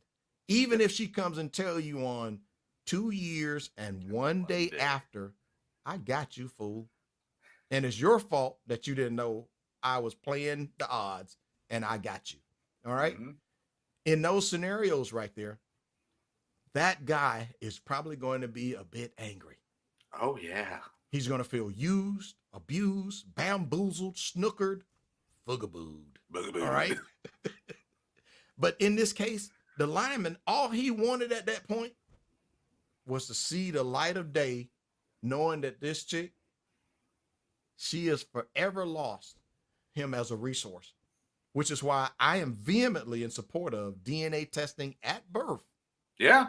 For another reason. Oh, yeah. It'll eliminate men and boys having to guess and wonder. Yeah. And by the way, at one of those workshops that I did, I had a guy literally laughing at my presentation until the other men cornered him and says, well, if you think it's so funny, why don't you get a DNA test on those 5 kids you got? 3 out of the 5 of his kids came back and they weren't his. Oh, Bitter party of one. Your table's ready. oh, dude. Yes. You got one of the stories that upsets me the most too, and it's been a while since we've told it on here, and I want you to. But you got a few comments in here. Larry Hayes said, "I need this dude's help." Mark Thoreau said, "You and me both." And Larry followed up. He said, "Our daughter is 17. I found out in 2014. Been trying to get a test done. Courts won't enforce it." What would be some words of wisdom you could give him, Carnell? All right. All right. If they're lean in. Carnell Smith is not an attorney. I cannot give legal advice. Nope. That's not what it is. Listen to this. You can only get legal advice from a duly licensed attorney in your state or jurisdiction of your court. However, as a practicing legal consultant who is often hired by your attorney, I say it is better to get it done than to ask for permission. Now, I'm not telling you what to do now, but if you happen to prearrange and set up a mobile DNA collection service for legal DNA services while you have the kids at your house so that you can help the kid get accurate family medical history, it's no different than you taking the kid by the emergency care facility because they happen to have 102-degree fever, because you're concerned and you want to make sure you get all the relevant information that can help provide truth for the kid. And the fact that it coincidentally happens to benefit you is secondary. Yeah. Are you catching this? All right. I'm picking up what you're laying down. Do not, under any circumstances, hear this, do not get a home paternity test where you walk in Walgreens and Walmart if there's any possibility you're going to need proof as legally admissible proof, where if you turn out to be the dad and you want to use this as leverage to get parental rights. If they don't let you go back and get another test, you're still screwed. Why I recommend to all of my clients, always get the legal test. Always, because you may only get one shot at this and you need to make that one shot count. So while you've set up this trip to take the kids shopping, because you know it's Christmas break and you're still going to take them shopping. Now, on the way to the mall for my scheduled appointment with the legal collection facility, we're going to stop in, and this is the kind of thing that we do for health reasons. I want to make sure that we are all okay based on the information that we both need for family medical history. 100% true statement. 100% true statement. And what we're going to find out is whether or not my medical history is going to be helpful to this kid or not. And if it is, you got peace of mind that it's me. If it's 99.99% or higher, and I don't have an identical twin, we've erased all doubt. On the flip side, if those results come back on that legal test and it's 0.0%, you've been hoodwinked, bamboozled, snookered, swindled, fugabooed. Actually, I just saw something. Yeah, he was talking about we try to do it every time. Is that we're not attorneys and all that. And I was getting ready to say we're not fashion experts, but that's not 100% true anymore. We've got Eric and I, and then we got Carnell, who is just boom, just My wife's like, hey, I need to hang out with Carnell more because he's got the it's all together, you know. Guys, I appreciate that. I call that a high compliment. But listen, it's just a question of how you want to show up. No. But you know, when I show up as an expert witness in court, you know, I can't come in with my backward baseball cap saying, "Yo, your honor dog, what's up?"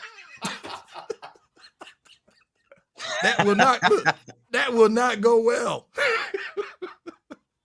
But listen, I have been. I don't know. They thought I was. Go ahead. Go ahead. Sorry, brother.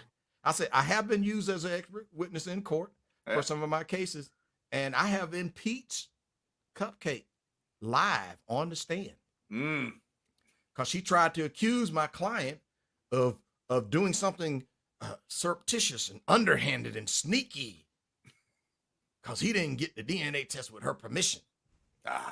Most states in the United States don't have a law on the books saying you can't get a test without her permission. So therefore, asking for permission on the front end, you need to quit talking about it. You ever heard the term covert mission? Yeah. Those people with military experience understand what covert means. It means you don't run your freaking mouth in blue pill fashion telling the other side what you're going to do. I'm going to give you a test. I'm going to do it. Exactly. No. And if we do this right here, red pill transformation. That's it. We start controlling the mission. We start controlling, this is something I need to do for my peace of mind. I need to know this. And I don't want to be like the guy that's in the news right now. His name is Mick Reynolds in Australia, who found out after the kid died on his 20th birthday, he was not the father. And I talked to him last night. Oh, he did? Yeah, I saw that article. Well, guess what? That guy's in current affairs right now. He's doing news media and stuff. And there is about to possibly be a Women Against Paternity fraud in Australia. All right? Wow.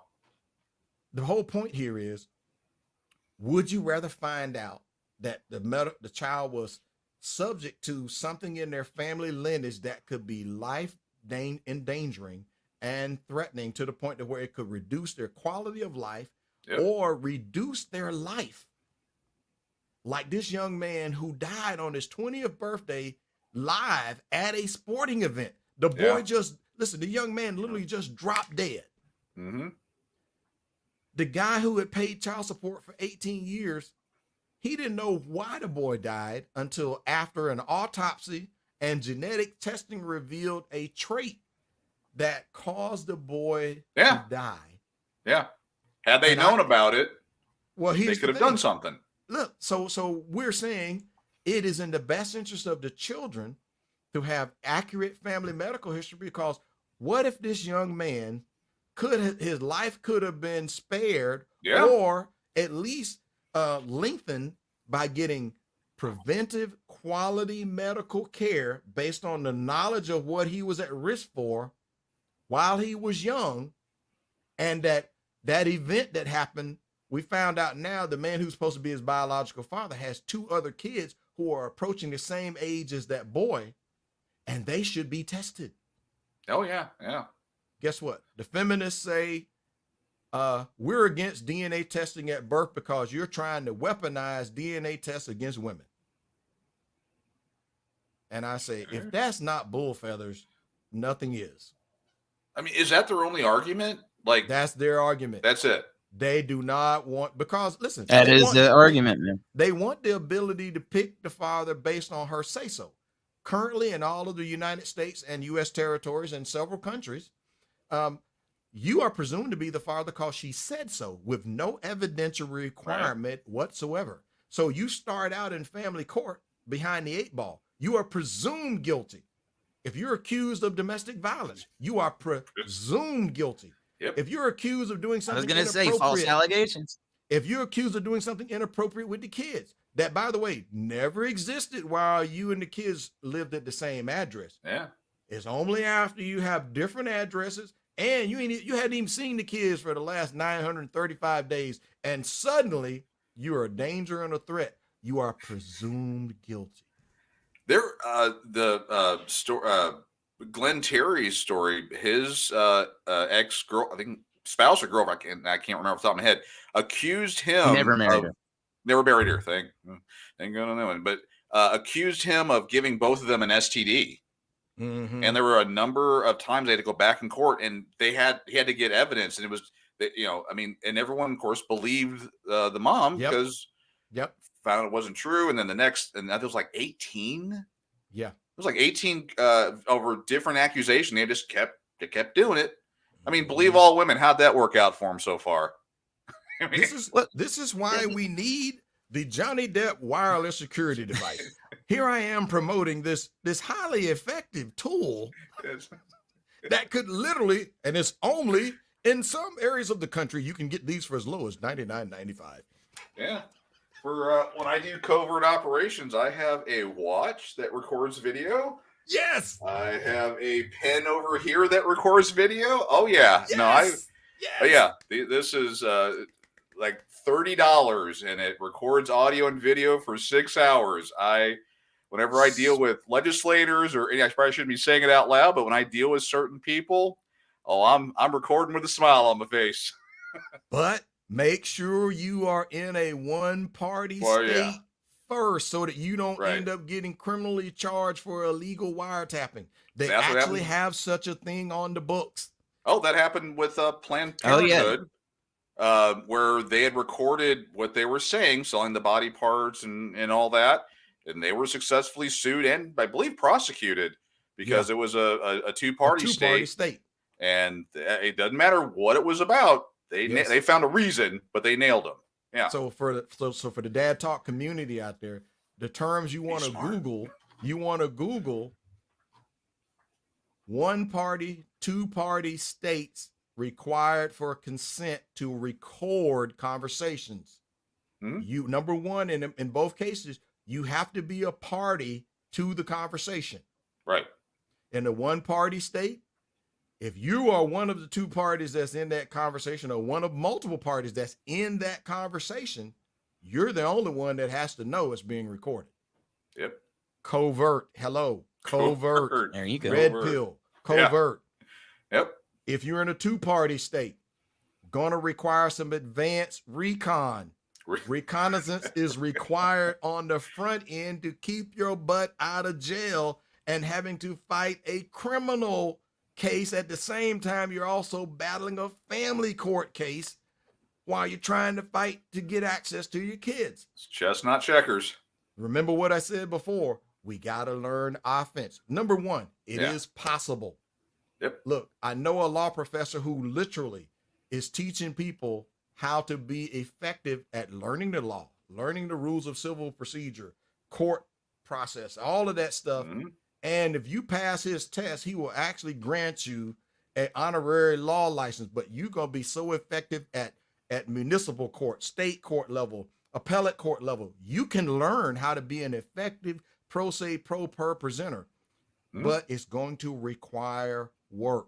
People don't get out. Look, people don't get out of boot camp in the military just because they got a nice smile. Your butt's going to have to do the work. Yeah. I'm trying to tell your commander. I've never heard of people going in telling their commander, well, Sarge, I don't feel like doing it today. Yeah.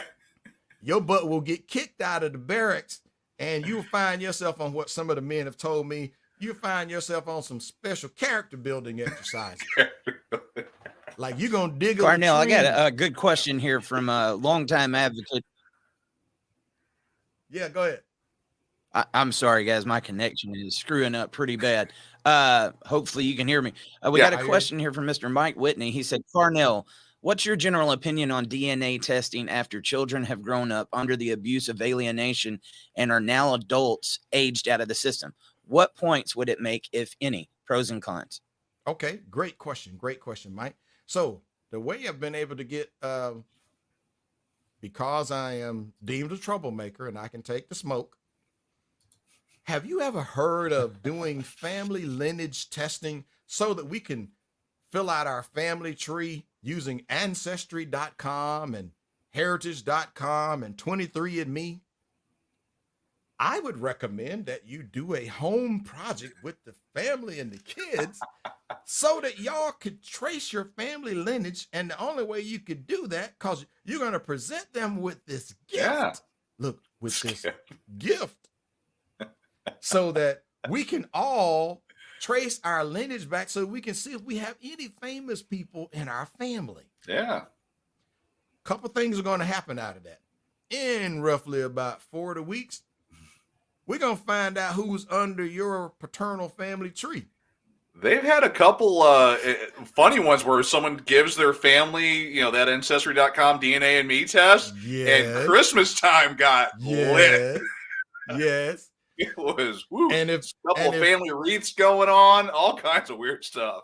And you make sure you give this to the kids only, because this is a father and kids project. Yeah, that's a great idea. A couple of things are going to happen. By the way, I have personally identified over 1,000 members in my maternal family through my greats like 4 times or so on both sides, father's family and everything. And I have confirmed that my dad is my actual biological father. And I have been able to trace my paternal family back all the way to the top of the family tree, back 12 generations by DNA confirmation. I know whose family I belong to. I know who my people are. And as a result, it gave me access to accurate family medical history. You hear me again, using that theme again and again and again. So those people who approach this with because this is a covert mission, how many people do we tell about the other things we're going to learn from? Loose lips sink ships. Come on, brother, you're preaching to the choir here. So what I would tell this person, this is the one time I would say use the non-legal test. But but you use the ancestry lineage test, right? And you set those samples up under your account so that when those samples get sent back in, guess where all of the results will come back under? They will come back under your account and their account. So you don't have to ask anybody, well, what did the results say? What some people, by the way, I've actually helped a family member find her biological father, who she never knew until she was an adult. And she got a chance to go meet my cousin, who was her biological father. Oh, wow. Because I got my father and my younger brother to also submit samples. And we were able to bridge the gap through our other side of the paternal tree all the way up to the top. And that's how we identified her dad. Wow. Both she and he are thrilled because her mom, she didn't know it, but the guy her mom married was not her dad. Was not her biological father. He was a stepfather. She's grateful. Look, she's grateful he took on the mission. She said he treated her well, but guess what she wanted to know as an adult? Where I came from. She still wanted to know where she came from. Yeah, there was Katie Haas's story. She's the one that she had been alienated from her father for 20 years and told all these stories. She finally got a chance to meet him. And that was, she wants to know where she came from, her grandparents, her, cousins, and all these other siblings. I mean, she was, excited even talking about it on the show. We all want to know where we come from. And we shouldn't be denied that right. Exactly. That's right. It is a right. And generally speaking, adoptees are afforded the right to go back and reopen the sealed records on their adoption so that they can find out. And let me give you a couple real hard-hitting facts that have been revealed. A young woman received the gift of the ancestry test, and she decided to get her boyfriend to do the ancestry test. And the results came back. He was her full biological brother. Yeah. The boyfriend who they're doing everything that a heterosexual couple would do. Needless to say, this led to a breakup. Yeah, that's gonna be awkward. Yeah, but this is why. Yeah. In the old days, you used to have to take a blood test before you could get married. And they would run those test results to make sure that you two were not closely related. Right, going to the family reunion for a date. Yeah. But here's the problem. If you are closely related, there's a high probability that if you have children, your children can die from birth defects because of the bloodline being too closely related in kinship. Right. Now, look at this. I'm not supposed to know this stuff. But you can verify it independently of me and see that these are hard-hitting red pill facts. And the fact that it makes Cupcake look bad by her looking like Trixie, oh well. Well, no, I mean, the medical aspect of it alone is a reason why there should not be an argument against it. It shouldn't. It shouldn't. There should be zero argument on the medical piece alone. Because again, that kid that died on the field, had he had that medical information, the biodad said, hey, look, you need to get checked out when you're 4 or 5 because of this, he could be here today. Where does that blame lie? It's just crazy that for money, our government is willing to turn a blind eye to this stuff. The null women and the third wave feminists and all that fighting against this, all for money and power. They are literally endangering children for profit. Correct. I mean, but here's the thing. In the beginning, when these laws initially, they got passed in the 70s under President Ford, with the establishment of the quote, quote, Title 4D and diverting of Social Security funds that previously were in a lockbox for retirees and disabled citizens. Money got redirected and repurposed into a money-making, profitable scheme for the states using taxpayer dollars. Well, at those times when those laws also got reformed under President William Jefferson Clinton, aka Slick Willie. Slick Willie. Yes. and it was specifically done in the time period of 1996 through 1998, where the Personal Work and Responsibility Act was done. Yep. It made a whole lot more additions to make it easier for states to then get reimbursed for their operating expenses of the child support money-making machine. That's 66%. Yep. Yes. Yep. They also get money for if they do find themselves in a situation where they have to offer a DNA test. Yep. They get up to $1 million for spending on getting DNA testing. Yeah. But most men and boys don't get the test because that also created a scheme that will prevent you from getting the test and then use it against you for not getting the test by getting you to sign the paternity confession documents at the hospital. If we could persuade you this child looks like you, has your eyes, and they actually spell it out, get the guy to hold the baby. Oh yeah. And while he's holding the baby, point out these things that convince him of how much the child looks like you so much. Look at that, got your smile. Ooh, even got the dimples on the cheek like dimples. All right, now you see this 18-year child support authorization instrument right here? Yep. You do want your baby to have a father, don't you? Oh, by the way, the large print giveth and the small print taketh away. Yep. The small print that most guys don't read has been added to a lot of these documents. Says, if you find out later this is not your baby, you are not allowed to challenge the paternity in the family court because you have waived your right to challenge this with your signature.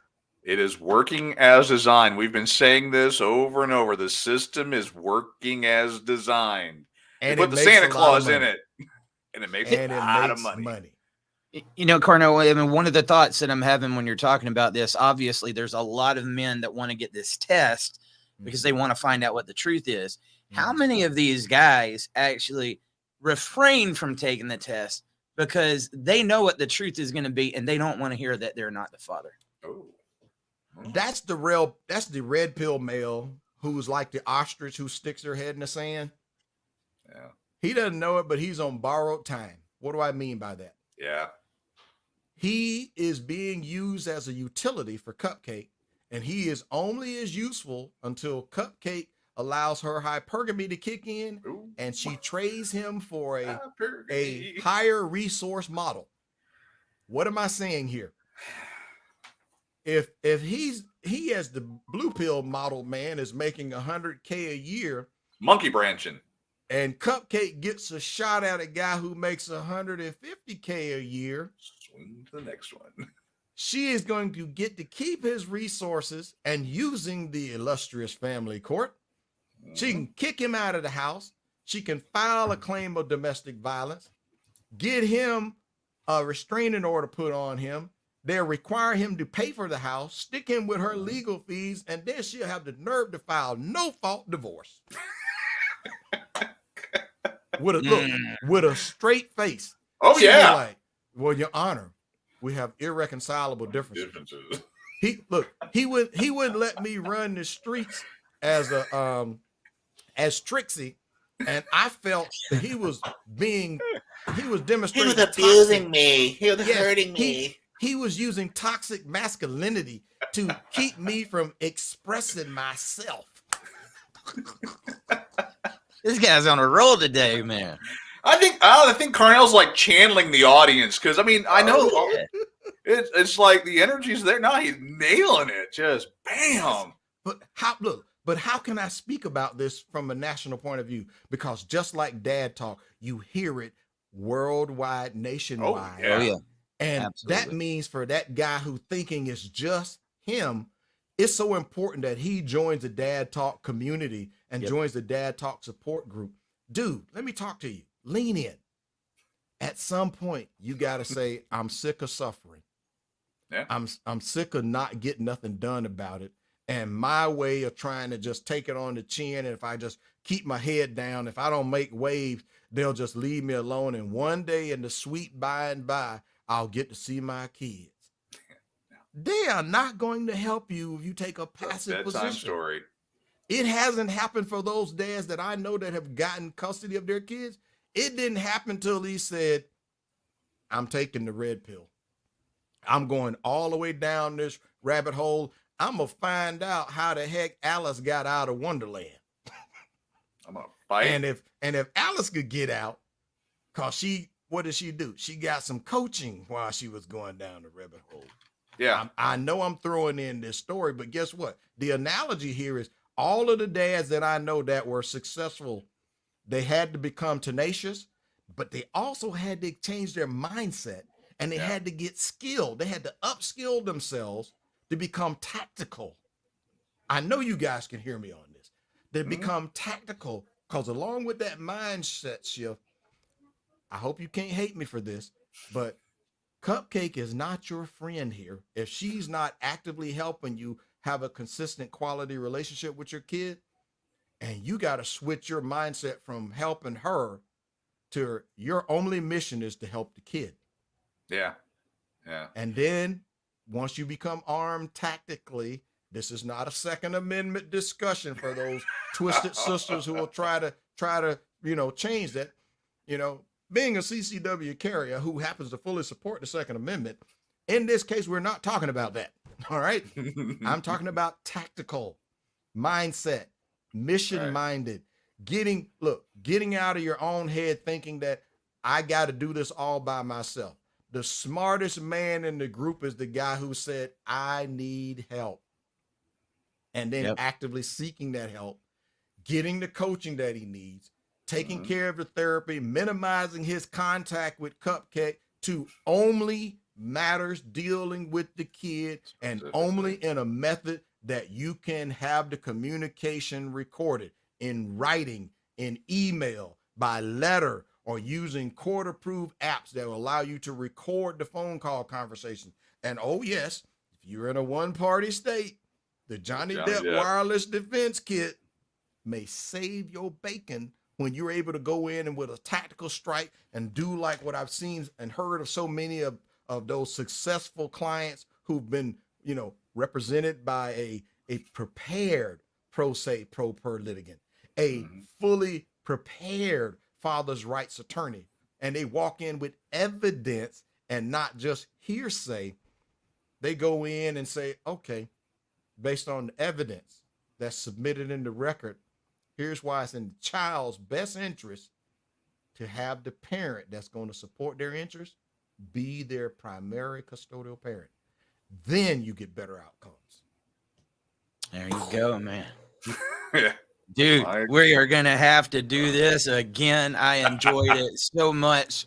Guys, definitely an early Christmas gift. Anytime we got Carnell on the show, so much knowledge. And we've barely scratched the surface. Oh, yeah.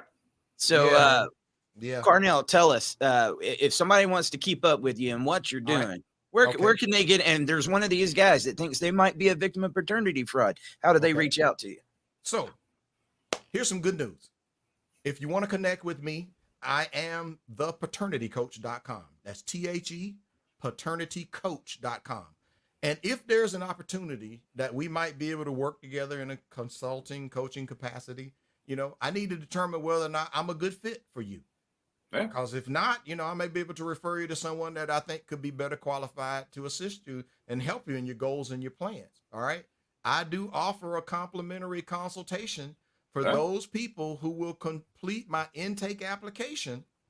And then we will set up to a 1-hour Zoom call, and we can discuss what your plans are, what your goals are. And based on that, we can make a determination whether or not we could work together.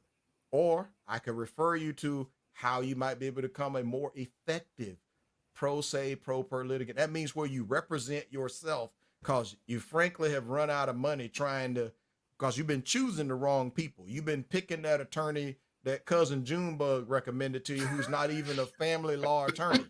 And you've been using somebody who's really a real estate attorney and a probate experienced attorney. Yep. You've been trying to use them for family law. Listen, I have helped attorneys who were even criminal defense lawyers who were paternity fraud victims. You're like, what? Yes, there are multiple areas in law. And somebody who's an expert in one of 20 areas of the law is not an expert in family law unless they are trained and experienced in that area. So what I'm saying is you got to get the right help. Maybe I can point you in the direction, but what's your choice? Keep doing it the way you've been doing it with no knowledge of how to make definition of insanity. You're going to get the same outcome if you don't change your tactics. Actually, some of the books and names you mentioned, I'd love to have you put out there. But we have a lot of women on here that married to Eric's spouse, my spouse. A lot of people on here. We have a lot of women that are supporters because they've red pilled themselves. They don't want any association. What advice would you have for them? Just kind of. That's a great question. If you want an example of how to do it, how far you can take this. I would recommend those women who are interested in even considering creating with some guidance, how to create a bona fide public nonprofit 501c3 recognized organization. Because here's what I've found. Since society as at large has shown a disdain and a distaste toward men and boys, sometimes you got to literally use the honest women and their voice to help you with getting the messaging out.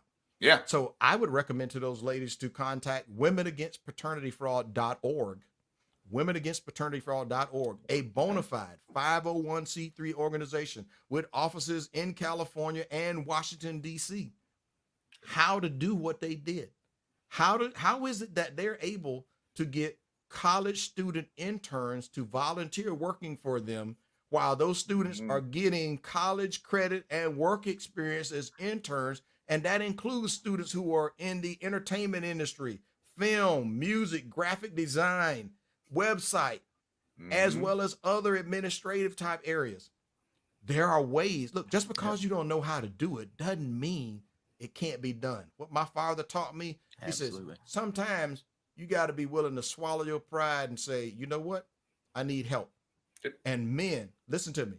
You do not lose your man card because you say, hey, man, it's me. I need some help with this thing. Yeah. This sucker's, look, it's about to drive me to the point of doing something that could cost me my freedom. Yeah. Carnell Smith, thepaternitycoach.com. Merry Christmas.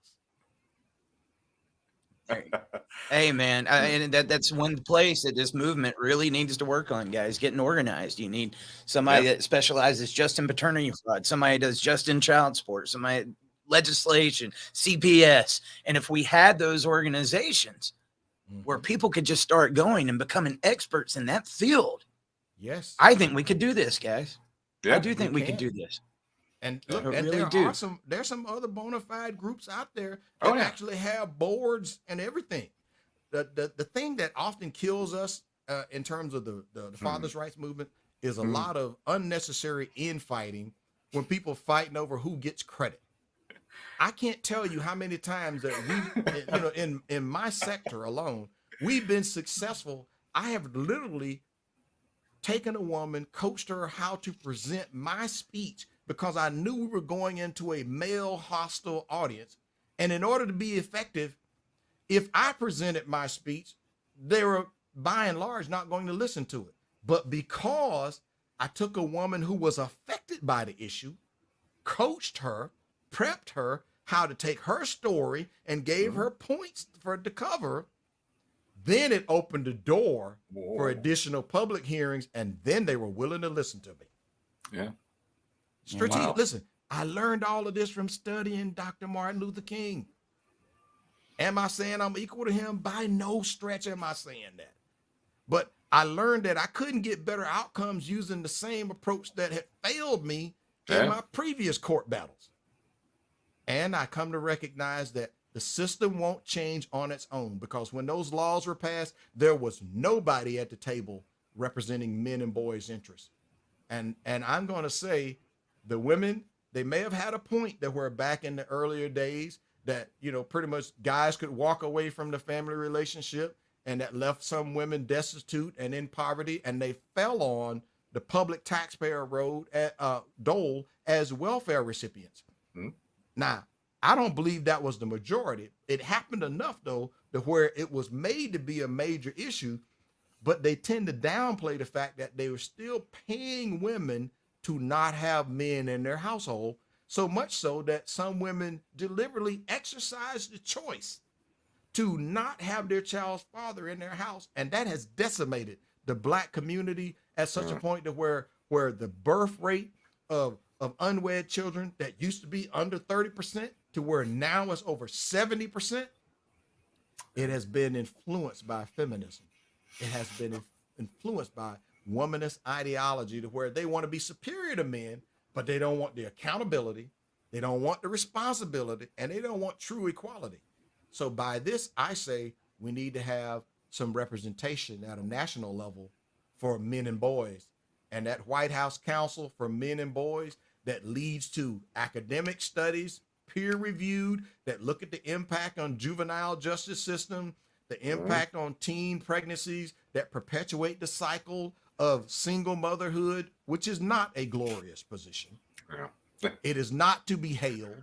It is not to receive hero status. And I'm not casting dispersions at you, moms, but if you choose to be a single mom, then you should not also exercise the choice to keep your kid from seeing their father unless that person has been proven and convicted of being a danger and a threat to you or the kid. Right. Barring those circumstances, your word's not good enough to where suddenly you can just tell me you're afraid of him just because he said he was coming to see his kids for Christmas and he just wanted to know, could he pick them up at 7:00? That's not right. That's it, man. That's it. Carnell, really quick on the way out, tell us the name of those books you were recommending. All right. So I'm recommending this book, How to Get Crazy Out of Your Life by Dr. Tara Paul-Martier, and Paul Elam is a co-author of that book. Really? Paul Elam, the founder of A Voice for Men. The Marriage Strike. Dr. Helen Smith. It goes into deep detail about why men After they see what happens to the good guy, they said, ain't no way in Hades am I going to sign up for that, because there's too many disadvantages for me. So 2 things they're walking away from. They're walking away from dating single mothers, and they're walking away from marriage. And based on the current family law culture, you can't blame them. And last but not least, I am the author of Trapped by Law. Stop paying child support for paternity fraud.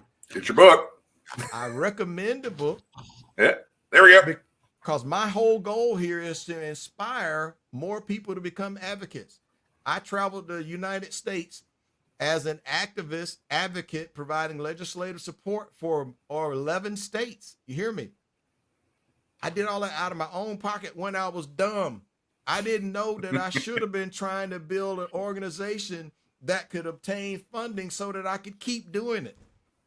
I was running on passion back then. The true strategy is, while you are passionate, get the structure in place, get a leadership team in place, get you some help, get a way to get those college interns in, get third-year law students involved, because guess what? A lot of those kids have been affected by the family court too.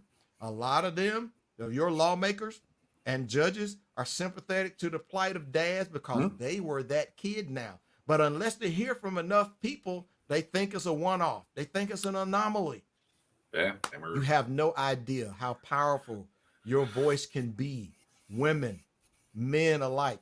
Fellas, don't take the L as blue pill, thinking that you must just keep silent. One of the most powerful things that could happen is if we men came together nationwide as a voting block and say, hello, candidates. If you want our vote, you're going to have to start endorsing some bona fide reform that helps us have frequent, consistent, quality contact with our kids. Otherwise, you can't complain about the number of kids who end up in the juvenile justice and the prison to pipeline based on the fact that over 70% of the kids who end up in the prison justice community, you'll find a whole lot of them were raised in single mother households. Yep. Am I blaming the moms? Nope. But you can't deny the evidence. Boom. There you go. Yeah. Preach. All right, gentlemen.